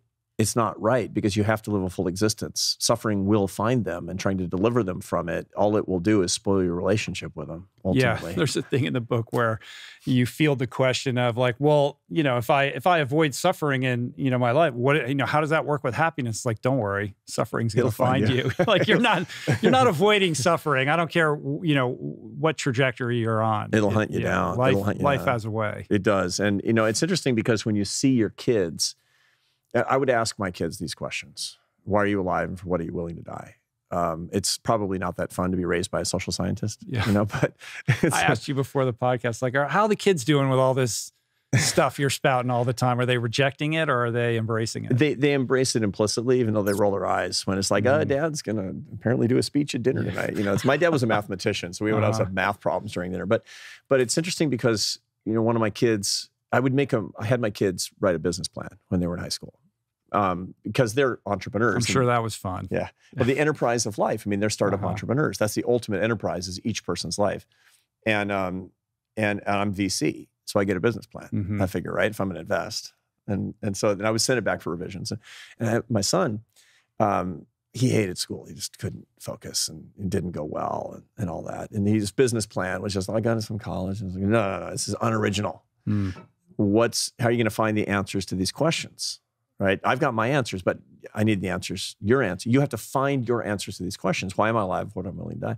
And he turned in this great business plan that said he was going to find the answers by working with his hands, you know, outside doing something real. And so he did. He went to Grangeville, Idaho, and he's working on a dryland wheat farm for a couple of seasons after high school. Then he joined the Marines. My son who's in the Marines. Today he's a scout sniper in the Marine Corps, which is a scary job for me and his mom. Yeah. Right? Like, but he has answers, man. I mean, he's 23 years old. He's married, and he has answers. You know, he's alive because God made him. And for what is he willing to die? His faith, his family, his friends in the United States of America. Oh, solid. Yeah, I mentioned to you beforehand. He's born out of time. Born out of time. Yeah, he feels like a great generation guy. Kinda, yeah. And he's a knucklehead. You know, I'm not going to deny it. I admire him so much. Because he's found the answers so much earlier than I did. You know, I was doing my thing. You know, I was 23 years old. I was playing the French horn. I was traveling around. I was drinking too much, doing my thing. But I wasn't finding the answers. It took me longer to find those answers. I admire him so much because he did a hard, manly thing, and he found the answers to his questions. And that's a really, really good thing to do. How do you know when somebody has really found those answers for themselves genuinely and honestly, as opposed to making a decision prematurely or for the wrong reasons, even if they believe it to be true? Yeah, that's a good question. And I'm sure that happens all the time, where the answers to the questions that they should give. Right. The noble answers but to the they're questions. Disconnected from who they are. Yeah. They haven't really excavated the soul. They don't really know why they behave the way that they behave.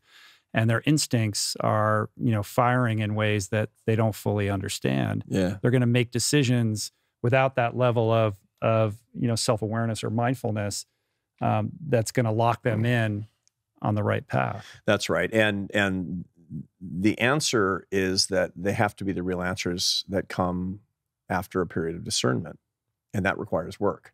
The biggest mistake that a lot of people, I mean, people come to me for career advice all the time, and you too.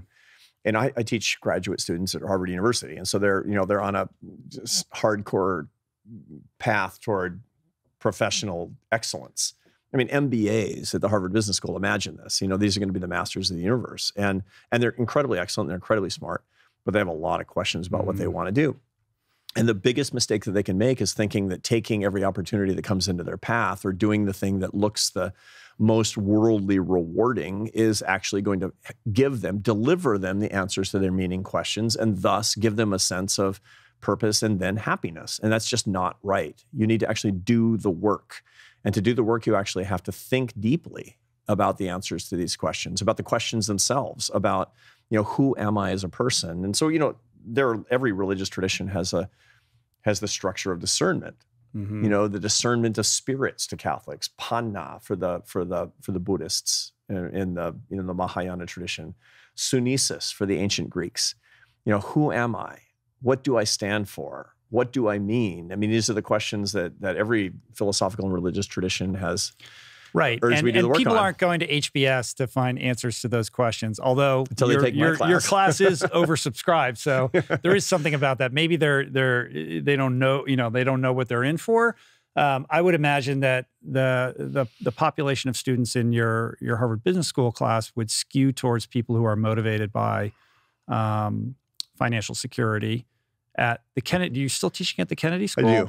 I do. That population probably skews a little bit more towards people who are interested in power. Or public service. Or service, yeah. Service. But it's certainly it's a different group. Right. But you're dealing with young people and most likely, I would imagine, you tell me, I mean, I think in general, people, when they think about happiness, they're thinking about, well, I'll be happy when I get this, when I get the job, when I get the house, when I get the promotion, et cetera. Or if you're asked, and this is in the book too, like Oprah talks about, like, well, when people would ask her, like, or she would ask people, like, what would make you happy? They would always have some kind of answer that was really a goal and not something that would actually engender happiness in their lives. So that sort of brings us to the 4 pillars that you've arrived on that are the true kind of drivers of bringing more of this into your life that are outside of that very, very kind of limited but typical way of thinking about happiness. That's right. So when people have inadequate emotional self-management, all the stuff we've been talking about to this point, they're incredibly distracted all the time. The main problem that people don't make proper investments to get happier is because they're so distracted. I mean, life is basically a process of sitting in an airport for a delayed flight. And so what are you doing is shopping online and scrolling Instagram and playing solitaire. And life is just full of boring diversions because we're so emotionally uncomfortable all the time. Once you can emotionally self-manage, then you can focus on what actually matters. You can get the apps off your phone, maybe even literally, and you can focus on investing in the parts of your life that really will bring more enduring happiness. And what those are is super validated by social science. I mean, there's 10,000 you could find. Is endurance going to bring you more happiness than weight training? Is it you're going to be happier as a vegan than if you have a high protein, animal protein diet? I mean, there's lots of little papers and little findings like that. But there's biggies, the biggies that we can really focus on once we're no longer distracted or making an investment every day in our faith, spiritual, or philosophical lives, the transcendent walk, the things that are bigger than us, whether it's religious or not, our family lives. And family is pretty self-explanatory, although it's not easy. Our friendships, deep, real friendships. By the way, the family and friendships, they come together in one single person, which is your spouse, and then meaningful work that serves others and which you can create value with your life. These are the accounts that we need to put our energy in every single day, and that will build and build and build and build a better life. Now, we're not going to get to happiness because that's not a destination. That's a direction. But we'll get to, and Oprah coined this word in the book, which I love. She said, the goal is happierness. Right. Happierness. Yeah. Happierness. Yeah. I like that. Yeah. On a surface level, it all feels very self-evident and obvious. Like, of course, you want more friends and you want family around and you want work that has meaning and you want a connection to some kind of faith tradition that gives your life a little bit more meaning, and you want to be giving back, right? Like, it sounds so intuitive, and yet most people are bereft of these things because they actually don't. It is hard. It's hard. Mostly, we don't quite believe it, and so we don't quite do it. A classic case of this is most people say, I wish I were reading more Stoic philosophy. I wish I were doing more meditation. I wish I were going to church like I say I do, whatever your thing is. But they don't actually get around to it because they're not persuaded that this is as important as getting your vegetables and getting into the gym or any of the other things that are the basic maintenance for building a healthier, better life. Or if you're busy and you're time crunched and you got little kids and you're working 2 jobs, it just feels like a nice to have. Yeah. It feels like a nice to have. It's fundamental. With family life, it's really interesting too, because we find that family relationships are more attenuated than they've ever been in the data. Yeah, that's a big one. Let's spend a little time on that because I think that is a common thing where family, maybe not the nuclear family so much as the extended family is just fraught with landmines and produces a lot more unhappiness than happiness. So most people, maybe not most people, but a lot of people would say, actually avoiding my extended family is better for my happiness than engaging with them. Yeah. And part of that is because we have a tendency to believe that differences of opinion are more important than they are. It's we have it, we in older times, and you even go back to the life of our parents, they didn't lose track of their extended family nearly as much as we do today because they sort of needed them more. There was a sense of that these are my people. And so they would put up with a lot more nonsense than we do today.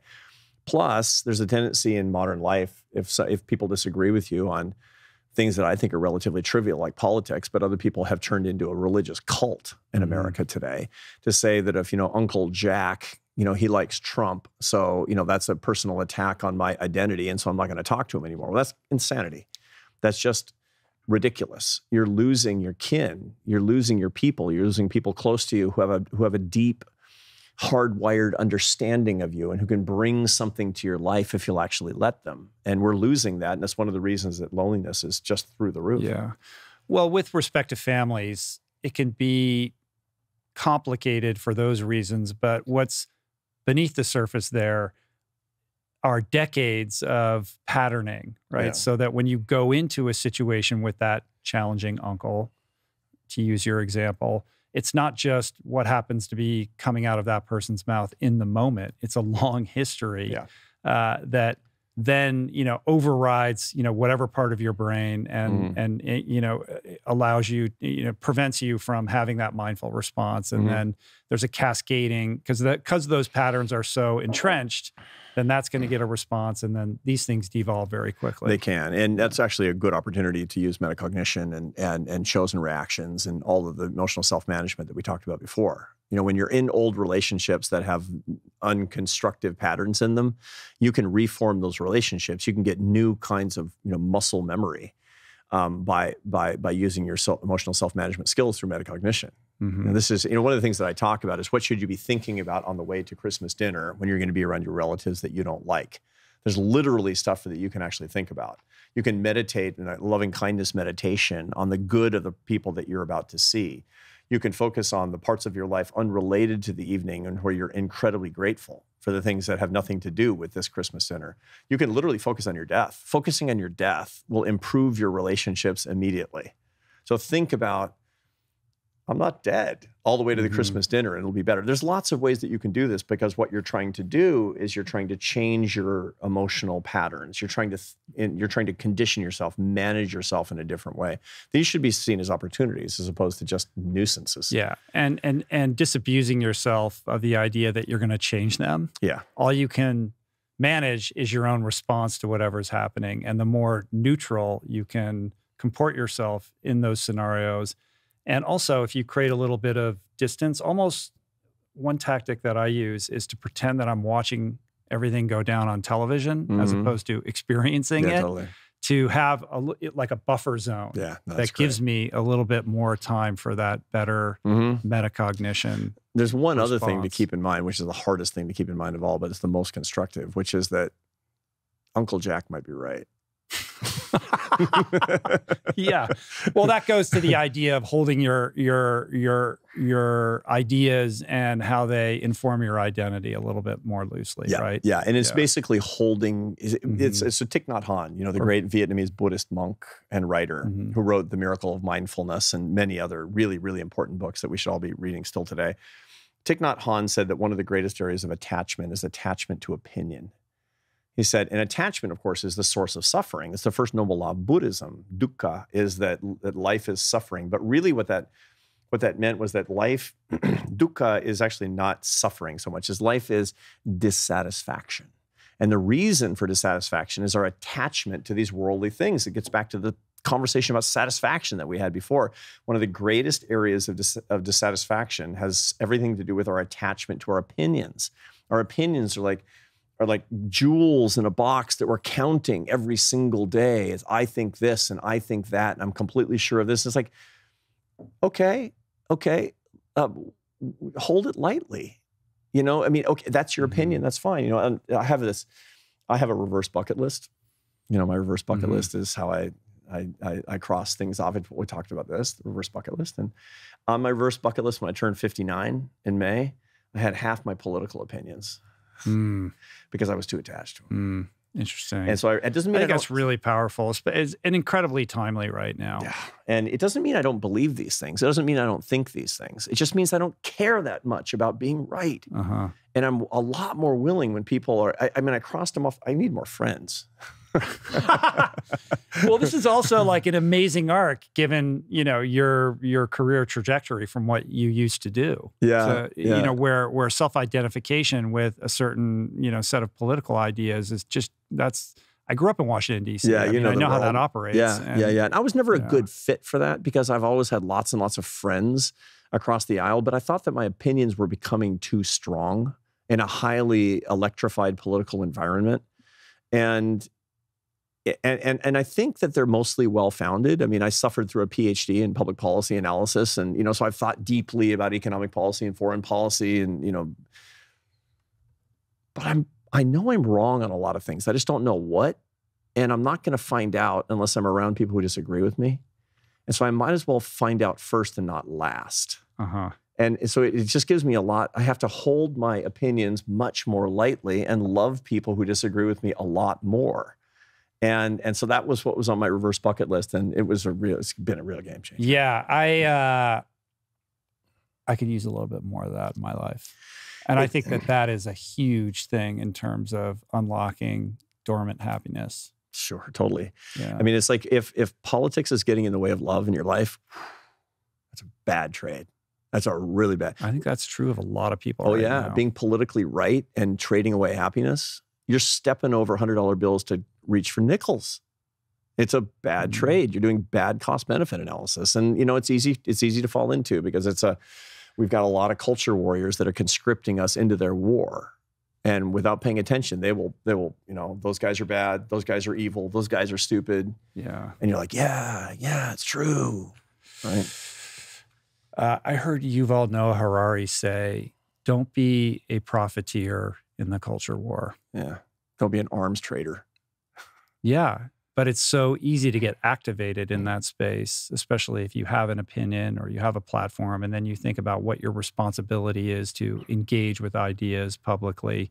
But I just don't find it to be productive to do that in the construct of those social media environments. Completely. Social media in particular, because it has no nuance whatsoever, and it turns out to be ideally suited to fighting. But here's the rule in general. I mean, I have opinions, you have opinions about politics and life, right? I mean, you have opinions about what to eat, how to exercise, how to conduct your affairs.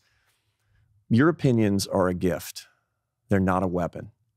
Your values should always be used as a gift and never as a weapon. If you're ever using something that you believe is a weapon, you've eviscerated its moral content and you've lost. You've already lost. You're gonna get people who already agree with you going, yeah, Rich. Who needs it, right? You're not going to convince anybody. You're going to harden down people's opinions with what psychologists call the boomerang effect, which is a pretty self-explanatory idea. When you tell somebody that they're a moron, they think their old ideas even more than they did before. But if you use them as a gift and you intend them as such, if your views are an expression of your love for somebody else, they will usually be, they might not persuade, but you will improve the relationship. And that's really a good thing to do. As a social scientist and somebody who's spending a lot of time thinking about happiness and deeply understanding the crisis of declining happiness and the rising rates of depression and the relationship between those trends and what's happening on social media, do you see a solution for what ails us and what might help us cohere as a democratic country so that we can, kind of operate a little bit in a healthier way? Yeah. So I am not a catastrophist at all about what's going on. On the contrary, I'm more hopeful than I've been in a long time. Not necessarily more optimistic. Optimism and hope are very different. Optimism is just a projection. It's a prediction about the future. Hope is that something can be done and I can do something about it. And when people are in pain, there's always opportunity. Opportunity lies in pain. And so our country right now is being torn apart. People are not just not getting along. We're not one nation in important ways. It's not the first time. It's not the worst time. I mean, the 19th century was consistently worse than it is today. The late 1960s were worse than they are today. There were, political assassinations, and there's something like 900 political bombings in the United States in 1968 and 1969. 900? I didn't know that. Yeah. Wow. It's Ken Burns, the filmmaker, told me that at one point. 700, 900, some enormous number that we wouldn't even be able to comprehend at this point. But we always think it's the uniquely worst time possible. On the other hand, we really are not living together as one society. It feels like a society in decline as a result of that. there really is only one solution to that, which is bringing more love to the table. That's the solution. I mean, I sound like John Lennon or something. You know, it's like, all we need is love. It's like my whole career is boiling down to a John Lennon song. But you know, there's a lot of truth, a lot of empirical truth to this as well. You know, we need this complex adaptive solution, and none of the solutions that we're bringing, you know, I'm going to vanquish a political solution where I'm going to make sure that this party or that party holds both houses of, you know, the House and the Senate and the White House, and stack the Supreme Court, and then we'll have a 30-year reign of progressive or conservative policies. That's not going to do it.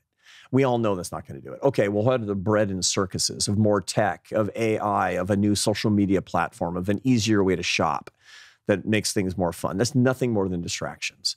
What we need is to double and triple down on the quality and content of our relationships. That's what we need. We need a much more transcendent understanding of the experience of life that we have. And I honestly believe the reason I wrote this book, the reason I'm doing my work, the reason I'm alive, I believe, is because that's the revolution I want to try to foment. I want to love rebellion against all the things that we find. And the more misery there is, the more opportunity there is to actually bring this about. That's an interesting frame to look at it. That's beautiful. I mean, you say at the very end of the book, you kind of make this declaration about that. And it left me thinking, this book provides tools for people to practice this on an individual basis.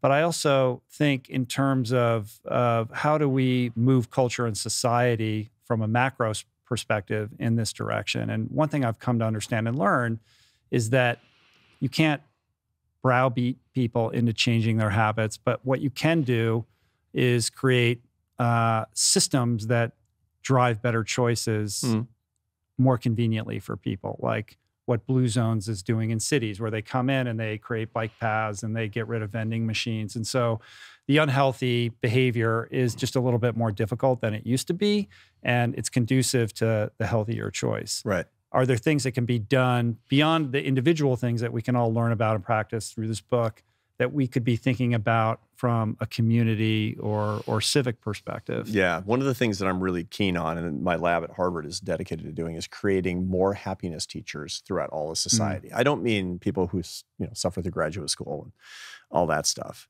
I'm talking about people who understand how their leadership platform is one of actually bringing more happiness to other people. And the day gig, the day job, is just a pretext for being able to do that.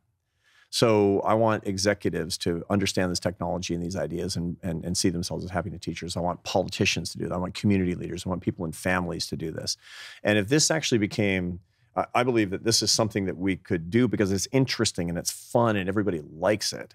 That if people actually saw themselves that, you know, that my job is lifting people up, is lightening the load of other people around me. If you can create that kind of a movement of happiness teaching on the basis of this incredibly winsome and the science is so interesting. And by the way, when you teach happiness, you get happier. The secret to getting happier is teaching happiness. Shouldn't this be in every high school curriculum? I mean, you're teaching one class at Harvard Business School and everybody wants to be in that class. Obviously, this is something that people want and need, right?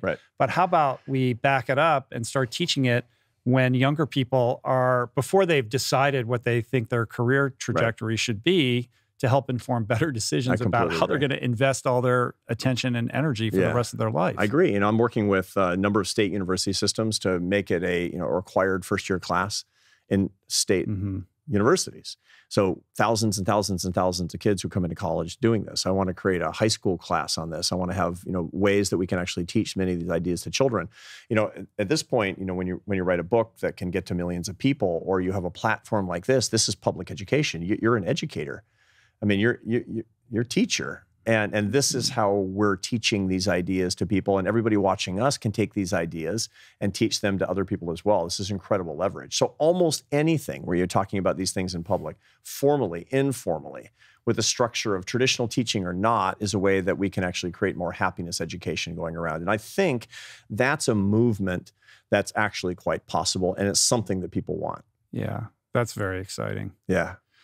I want to talk a little bit about finding a way to make your life about something more than yourself. And, one thing that I think we share is we've both have found ourselves in career paths that we've crafted for ourselves, where we get to do this thing that we love, and it takes care of ourselves and our families, but it's about more than ourselves. Right. Like I really do, try to approach all of this from a perspective of service. How can I serve the audience? How can I bring these amazing individuals here so that I can share their wisdom and experience and enrich people's lives? And I can't think of anything more fulfilling or better or more exciting to do. And I'm incredibly grateful every single day. Mm-hmm. Like I just can't believe I'm You're busting, in this situation. Right? Yeah. And I want everybody to have their version of that. Right.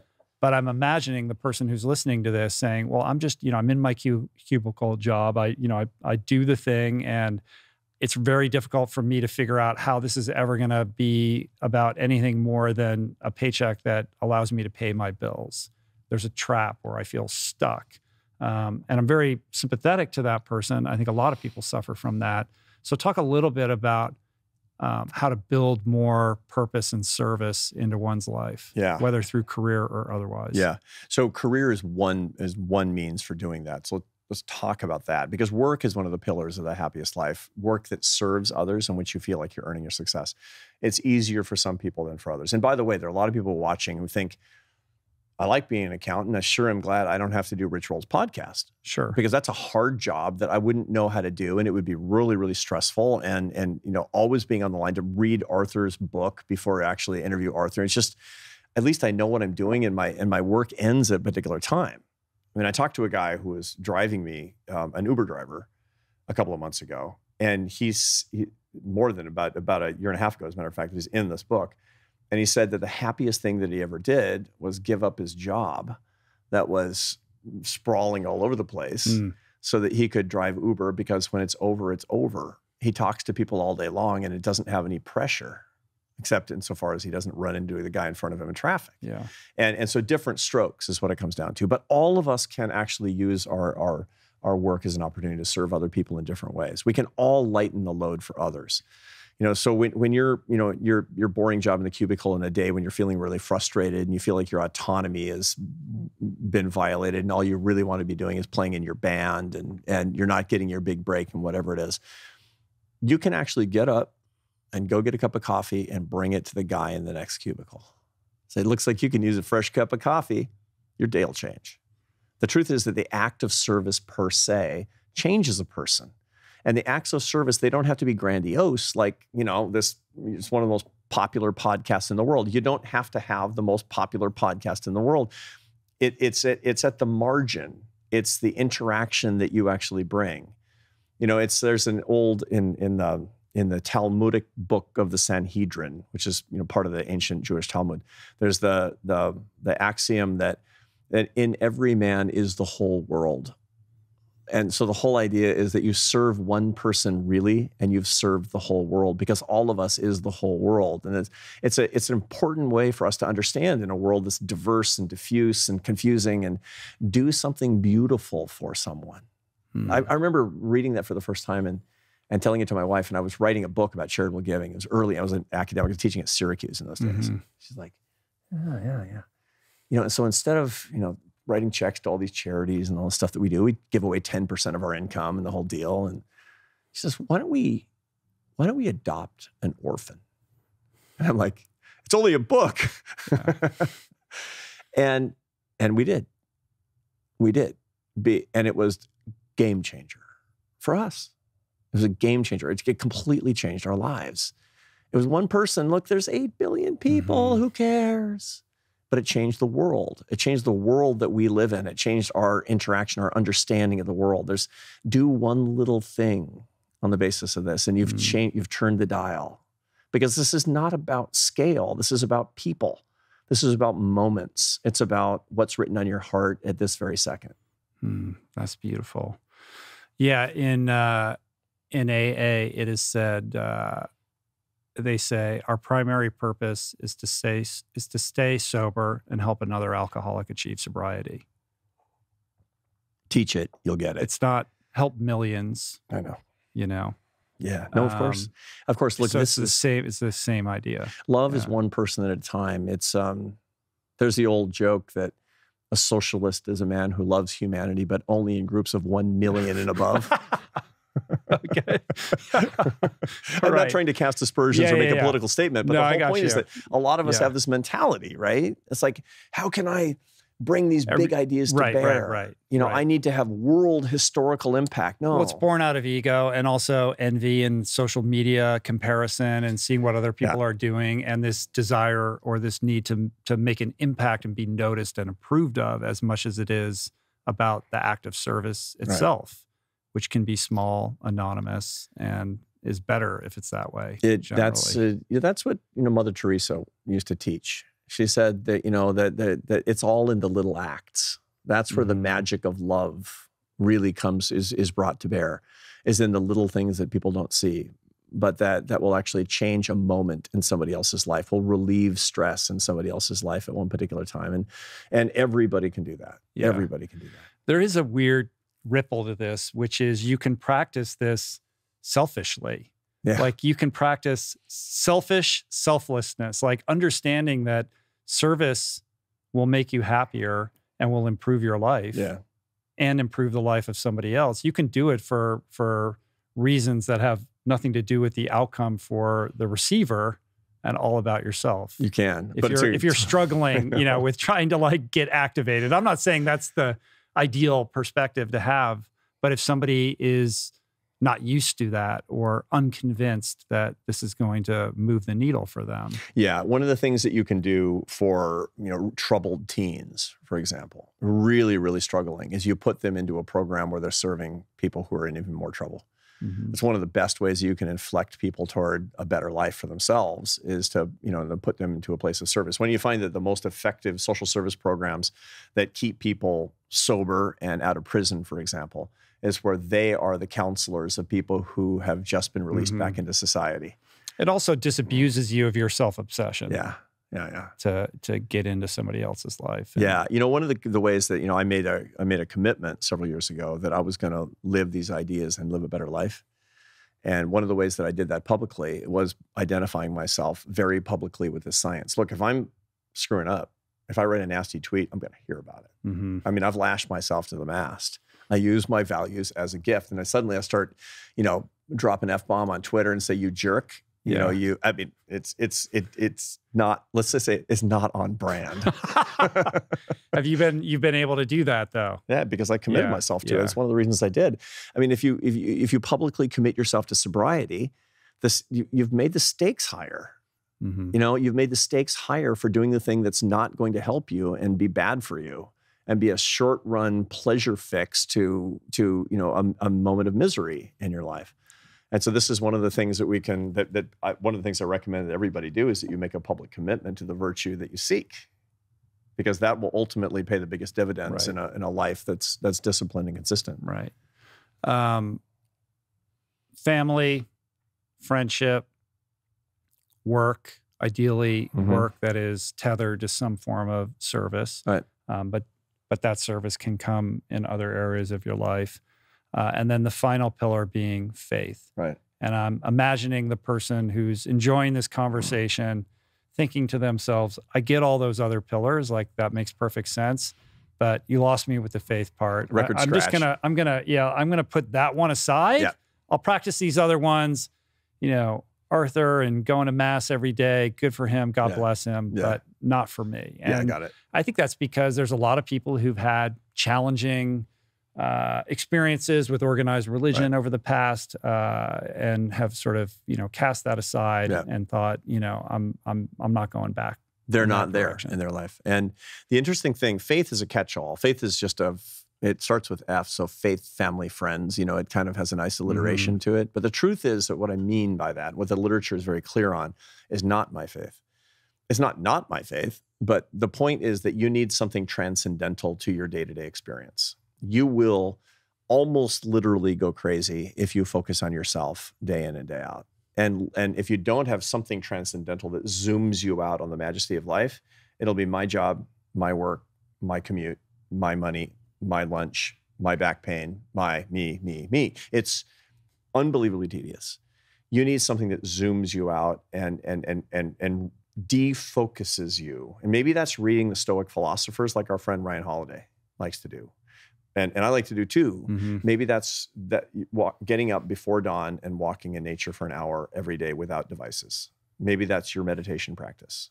Maybe that's analyzing the structure of Bach fugues. Maybe that's the faith of your youth. But you need something that's transcendental to the day-to-day experience. And that's really what we're talking about. And that takes practice and work. That takes seriousness. You have to approach that with a certain kind of seriousness. That means usually the way that I recommend that people start on that is reading 15 minutes a day of wisdom literature. Not, Dale Carnegie. Oh, that's good. That's not the wisdom literature that I'm talking about. I'm talking about Marcus Aurelius, Epictetus, Aristotle's Nicomachean Ethics, Dostoevsky's Brothers Karamazov. Real stuff that has transcendental content to it that helps you understand the context of you and your life and the majesty of the great universe. That is unreplaceable in the happiness equation. That's beautifully put. And I think another way of phrasing that is that you're in charge of locating the nature of divinity in your own life as you see fit. Mm-hmm. When you come into 12-step, they say you've got to find a higher power, but it's a higher power of your own of your own making, right? Or your own definition. And you acknowledge the existence of higher power, but they don't say what it is. Yeah, it's like that's up to you, but basically you have got to figure out how to connect your life to something bigger than you. Right.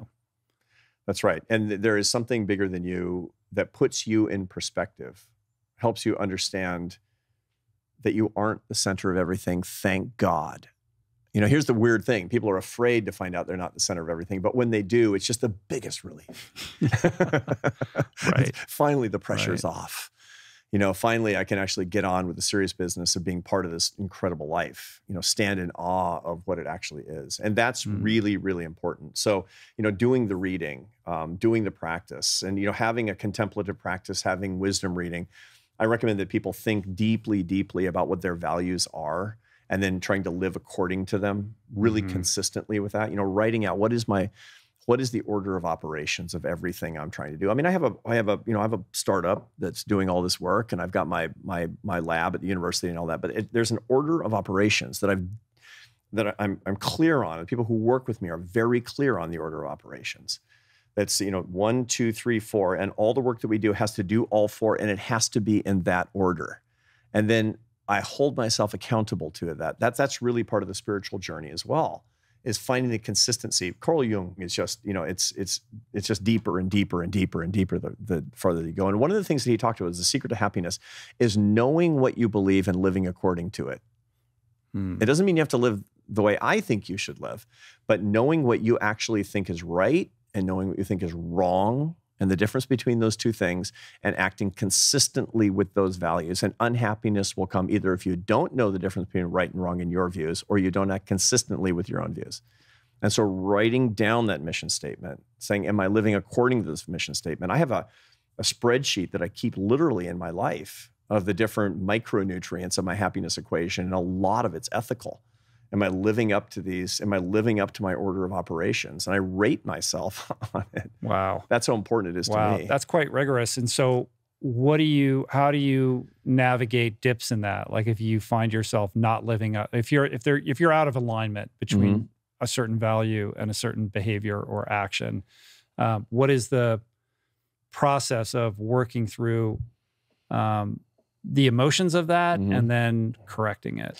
So I confess it, and I make a commitment to be better with a course of action to make it better. So I take a series of steps and I make commitments to myself on what I'm going to do differently. So for example, I'll look through it, and twice a year I'm really updating the spreadsheet, mostly on my birthday, but on the off birthday, the half birthday as well. And I'll see in there that I'm not getting good grades with my wife. I'm not getting good grades. Now, I know my wife. If I'm not getting good grades, it's me.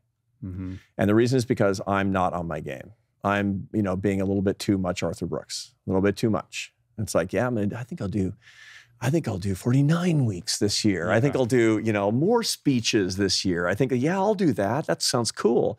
Mostly because I'm following these idols, money, power, honor, admiration, all these things that I don't admire about myself. I say, okay, And it's actually taken a toll on my relationship with Esther.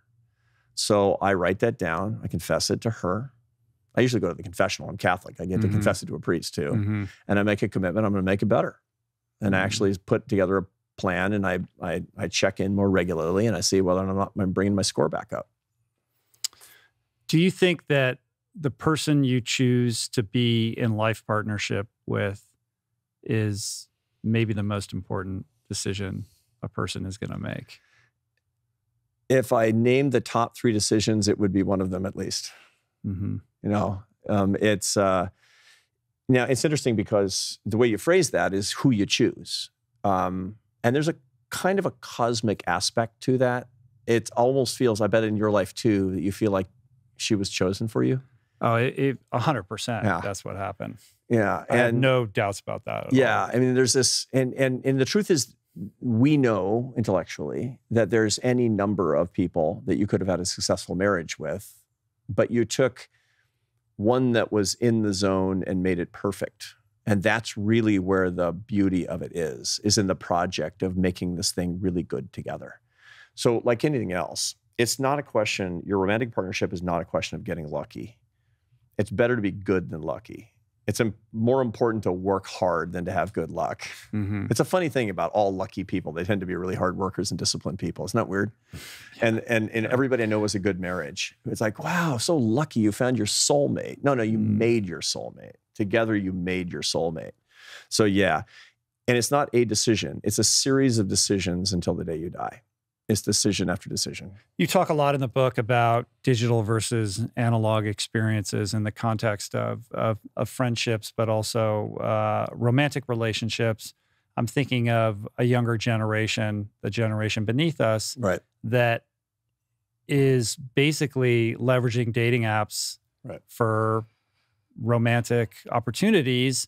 And that's just the way that the culture, that's how it goes now. Right. You know, as I'm sure, I don't know if your kids used it, but like, yeah. I mean, it's all about that, right? And I wondered if you had any words of wisdom for somebody who is engaged in that process about how to, do it in the most healthy way. Yeah. So one of the things that we find is, despite the fact that finding people in the online marketplace is easier than it's ever been before, and there's more choice than there's ever been before. People are lonelier and they're more frustrated by dating.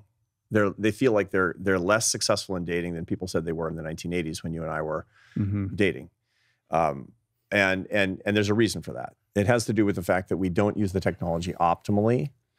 I mean, ideally, people meet without technology, but it's harder to do, and it's not a legitimate thing for me to ask our viewers to do that, because where are you going to meet? You talk to somebody in a bar and they think you're an axe murderer at this point. Or so if you're not religious, you're not going to go meet somebody in church who, shares your values. Where do you meet people is where it comes down to. School, maybe, but even at Harvard, a lot of my students will tell me that people don't typically date their fellow students. It's just not done. It seems weird to a lot of people to date, which is strange because it's like, why else do you go to college? Yeah, that is. What's the point? I guess you're in Cambridge and Boston, so there's other opportunities. Maybe. But for a lot of people in school, like they're in a small town in the middle of nowhere. Yeah, but they're using the apps, and the apps have two big problems. Number one is the paradox of choice, which means that you have too much choice, and the result of that is that you get the feeling that there's always somebody better, and so you're always wondering. And this gets back to all these studies. The studies that show that, there's one famous study where half the sample, when they bought a car, it was deal is final, and the other half is they could turn it in for any reason or no reason within the first 6 months. The first half was happier with their car purchase than the second half of the sample.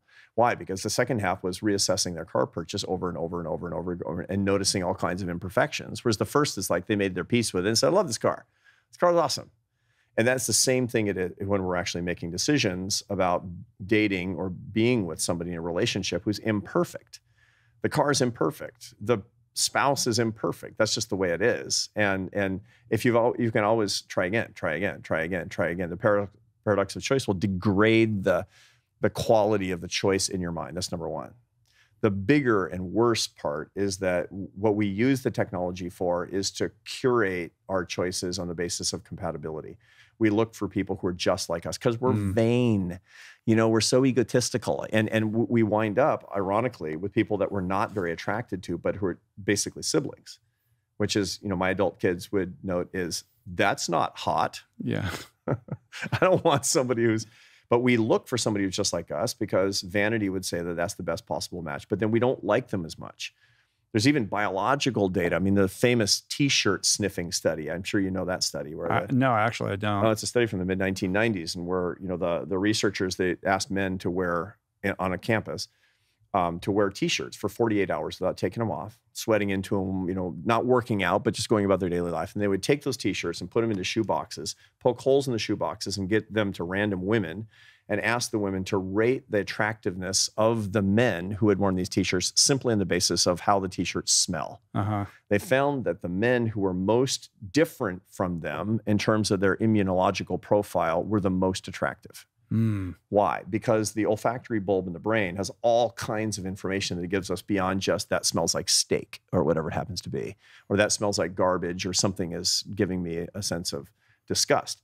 We notice, we take information that shows all sorts of biological information about other people, and we want people who are more different than us.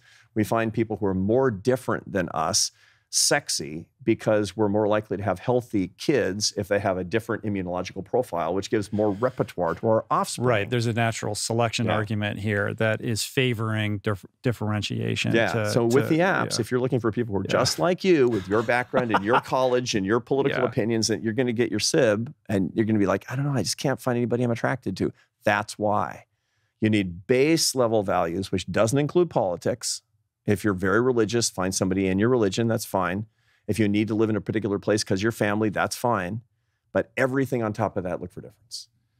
Personality difference, background difference, values differences. That's what's going to attract you. That's the adventure. That's when romance is fun. And so you have to use the apps differently. Say, I'm like this. I want somebody who's going to complete me by being different. Write that in the profile. See if you get any hits. Who knows? Yeah, I know. Yeah, I'm just thinking, how is that going to go? I don't know. I've never been on a dating platform. My guess is that's me neither, because we're old. But thank God. I hope you never have to be, or me either. No, I live vicariously through some friends who kind of tell me what's going on there. Yeah, and my kids doesn't sound like fun. One of my sons met his wife in an internship at my company. He's 25 and a father already. My 23-year-old also married, met his wife on the beach in San Clemente. And my little girl who's 20 is not doing that. Yeah. Raise them Catholic. They do Catholic stuff. Yeah, I guess, right? Oh my God. What in your experience teaching these young people, what is another thing that you think young people have upside down when it comes to happiness, beyond like the kind of low-hanging fruit that we understand of chasing money and power, et cetera? All of my students, in fact, almost all young people, think they're going to get happier as they get older, that they're just naturally going to get happier as they get older. And the reason is because they think the circumstances of their lives are going to improve, and they are, and that is the main reason that they'll be happier. They'll have the job they want and the career they want and the money they need, and if they want a family, they're going to have a family. But circumstances, because I can't keep no satisfaction, that's the homeostatic principle is what we call it, that those things actually don't last. The truth is that most people, they have a tendency to trade off enjoyment for meaning all the way from their early 20s until their early 50s. And that means their moment-to-moment happiness falls. You enjoy your life less in your 30s than you did in your 20s, and you enjoy your life less on average in your 40s than you did in your 30s. You have more meaning, but meaning is long-term and it comes later. And so what happens is that people are shocked to find, they think their happiness is going to go up and up and up and up and up, and then it's going to max out at some point, and it's going to come back down. The truth is it's going to slightly decrease from their early 20s until the early 50s, and then it goes up a lot, usually until about age 70, and then it breaks up into two groups. And whether you keep going up or start going back down again depends everything on the decisions you made when you were younger, and they don't know that. Yeah, that makes perfect sense. I mean, when you're young and you're ambitious, you're more than willing to delay not just gratification, but happiness in the pursuit of building something that you think has meaning that's going to provide happiness later, and overlook the need for having any happiness in your life in the present moment. Yeah. Although people still seem to have a good time in their 20s. They Better do. time than I'm having. Yeah, I know. Well, I mean, from that kind of like daily enjoyment perspective. Well, people in the 20s, where enjoyment really starts to be defrayed is when they have kids. Mm-hmm. That's when enjoyment of moment-to-moment experience tends to go down. The meaning goes through the roof, but enjoyment goes way down. Enjoyment of your marriage goes down when you first have kids. Enjoyment of your leisure time goes way down when you have kids. And it's just because it's hard and it's stressful. And people in their 30s and 40s, they're balancing making payments and raising kids and trying to stay married and having a job and having a boss and having a commute and trying to get into a house that you can afford is incredibly stressful. And so enjoyment tends to be quite low, even though meaning, because of all the decisions you're making in your life, is going up. And you benefit from all those meaning decisions in your 50s, typically, back when your enjoyment has come back. So everybody's a little bit different, but by the time your kids come along, you start making, and again, it's still worthwhile because having kids net raises life, purpose and meaning over the span of your life by a lot. Yeah, but also that moment when you partner up and you start having kids, that's when you start to detach from your friendships. Yeah. And then there's a long period of time, at least as the data shows with men and in my own life experience, it's not until much later when you start to realize like you haven't talked to your friends in a long time. And you're lonely. Yeah. And the phone is heavy because you haven't talked to them in a long time. And what would that look like? Right. And how am I going to work that back into my life? And I think a lot of people just ignore it or, wish it away and end up more and more lonely. And I think what was really something I really appreciated in the book was you saying like, this is work. Yeah. Like, are you committed to that work? Treat like this it as is such. important and you have to do it. And yes, it's probably going to be uncomfortable if you are one of those people. Yeah, that's right.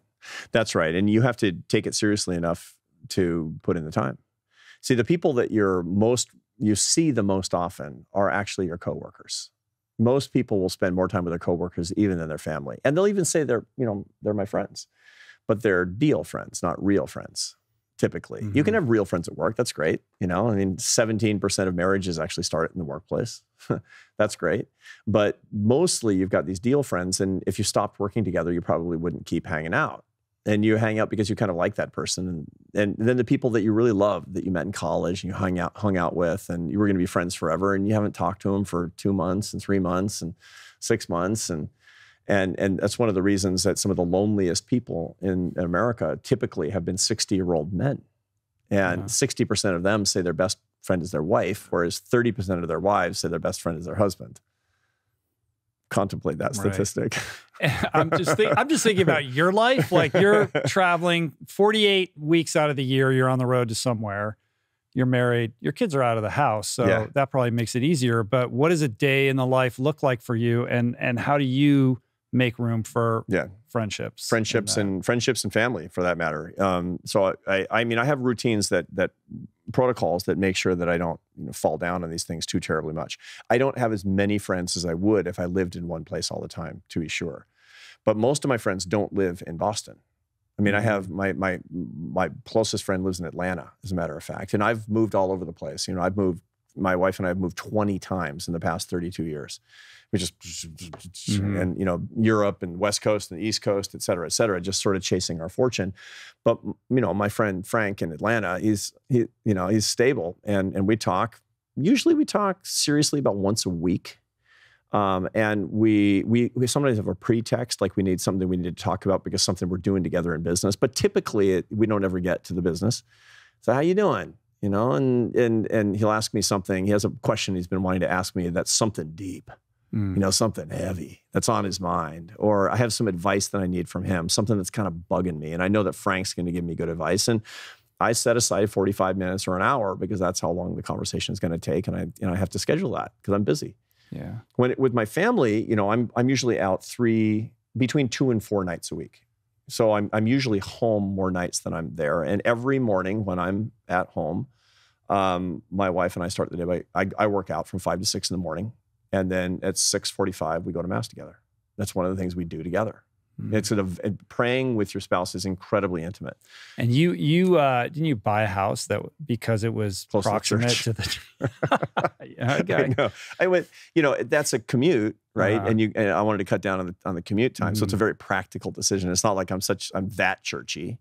And then we usually spend the evening together. We have meditative prayer that we have together before we go to bed together at night when I'm home. And these are very intimate moments. And so you have to maximize. Right. I hate to get into the quality time versus the quantity time, but it's not untrue. And you have to be disciplined about how the way that you're pursuing these relationships, because they'll get away from you. I mean, the tyranny of the urgent and all the adventures and fun things that I get in my life and you get in yours will get in the way of the things that are actually more important for a long-term happy life.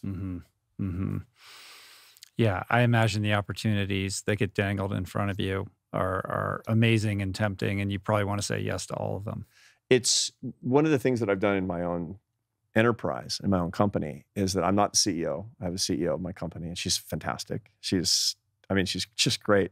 And she knows me really well, and I don't see the opportunities. She does with her staff. She fields them for you. Yeah, because she knows that if somebody comes directly to me, I'll also be like, yes, yes, I will go to New Zealand next Tuesday. Yes. Right. Because my dopamine will go. Right. This is the thing, my dopamine is like set on extra high for the anticipation of reward that comes from adventures. I love adventures and new stuff and going places and talking to people about happiness. I just want to do it so much that if somebody comes to me, I will, have an irrational decision. I'll be highly limbic. Right. I my love, decision there's making. Something really amazing about the fact that perhaps the most challenging impediment to your own happiness are all the opportunities to, spread the gospel of happiness across the world. That irony has not been lost on my wife, Esther. Yeah. Which leads me to kind of the final thing I wanted to talk to you about on that topic of teaching that you touched on earlier. The book ends with a sort of call to action. Like, listen, if you do this and your life gets better, like, here's how you can help other people with this. It really is a populist kind of cattle prod to get people to think about not just, it's again, an I versus me thing. Like, think of this not just for yourself, but how much good you could do, especially if you're lacking that sense of purpose or meaning in your life. Like, here it is. That's right. That's right. And even more, you can bring this to other people. And if you do, it will be with you forever. The secret to getting happier is teaching happiness. It's like, I hate to admit it, but it's absolutely true that I teach happiness because I want to be happy. And the more I teach it, the happier I get. My happiness has literally risen by 60% in the last 4 years. How do you come up with that percentage? Because I've got the diagnostic tests that I look dynamically, because I'm giving my students consistently these tests, and I take it myself to see actually what my progress is. And I know how to answer the questions honestly. And I've seen incredible progress because I'm thinking about these ideas. I'm sharing these ideas. I'm urging people to adopt these practices, and I adopt these practices myself. My column in the Atlantic, every week, it has 3 things that you can do to put the science into action. And my column is usually 8 weeks out. So I'm writing for 8 weeks from now, and I'm trying things. I'm happiness hacking all the time to see if these things actually work, to change mood, to change attitude. Some of these things will become permanent parts of my routine, but I don't recommend these things unless they actually work in my own life. And the result is, it's not perfect, but my life is better. It's just better than when I was running a company. When I was running the think tank in Washington, D.C., I look back on those years, and there were some good times, and there were some laughs, and there were some light times, but I just can't believe it took me this long to get to the things I'm doing now. You literally had to basically make your life about trying to understand this to fix it for yourself, and now spread it to other people. Yeah, my natural baseline happiness level is significantly lower than most of my students. And it's surprising to hear that. Yeah, and people often are, because it's like they think happiness is like athletic ability, which is if you're teaching it and you're a professional at it, you must be naturally gifted at it. And the truth is that I actually know almost everybody who does science of happiness as a social scientist or neuroscientist, because it's a pretty small community of people. It's all me-search, not research. Everybody who's studying it does it for a reason. Of course, that's not surprising to hear. That's not surprising to hear. What is the the science that's coming out now that excites you? Or maybe a better question might be, what is the research that you would like to see that would unlock a new level of this for you? So for the longest time, it's a great question. And for the longest time, happiness was an almost exclusively psychological discipline. And psychology was almost completely disconnected from neuroscience for the longest time. And it's only been relatively recently that these bodies of work have started to interact. When I started, I wrote my first book on happiness in 2008, and there's not one single neuroscience paper that's cited in that book. Now, you've read this book. You know that there's a ton of neuroscience. There's so much neuroscience in this book that I had my colleague Josh Green at Harvard, one of the very distinguished neuroscientists, read it to make sure that, because I'm not a neuroscientist, to make sure that I'm reading the science correctly and I'm interpreting the findings correctly. There's an increasing convergence between neuroscience and social psychology, social science in general. It's unbelievably exciting. Back in the day, biology was just psychology. You could will your pain away and you needed to actually have therapy and talk through things so you understood.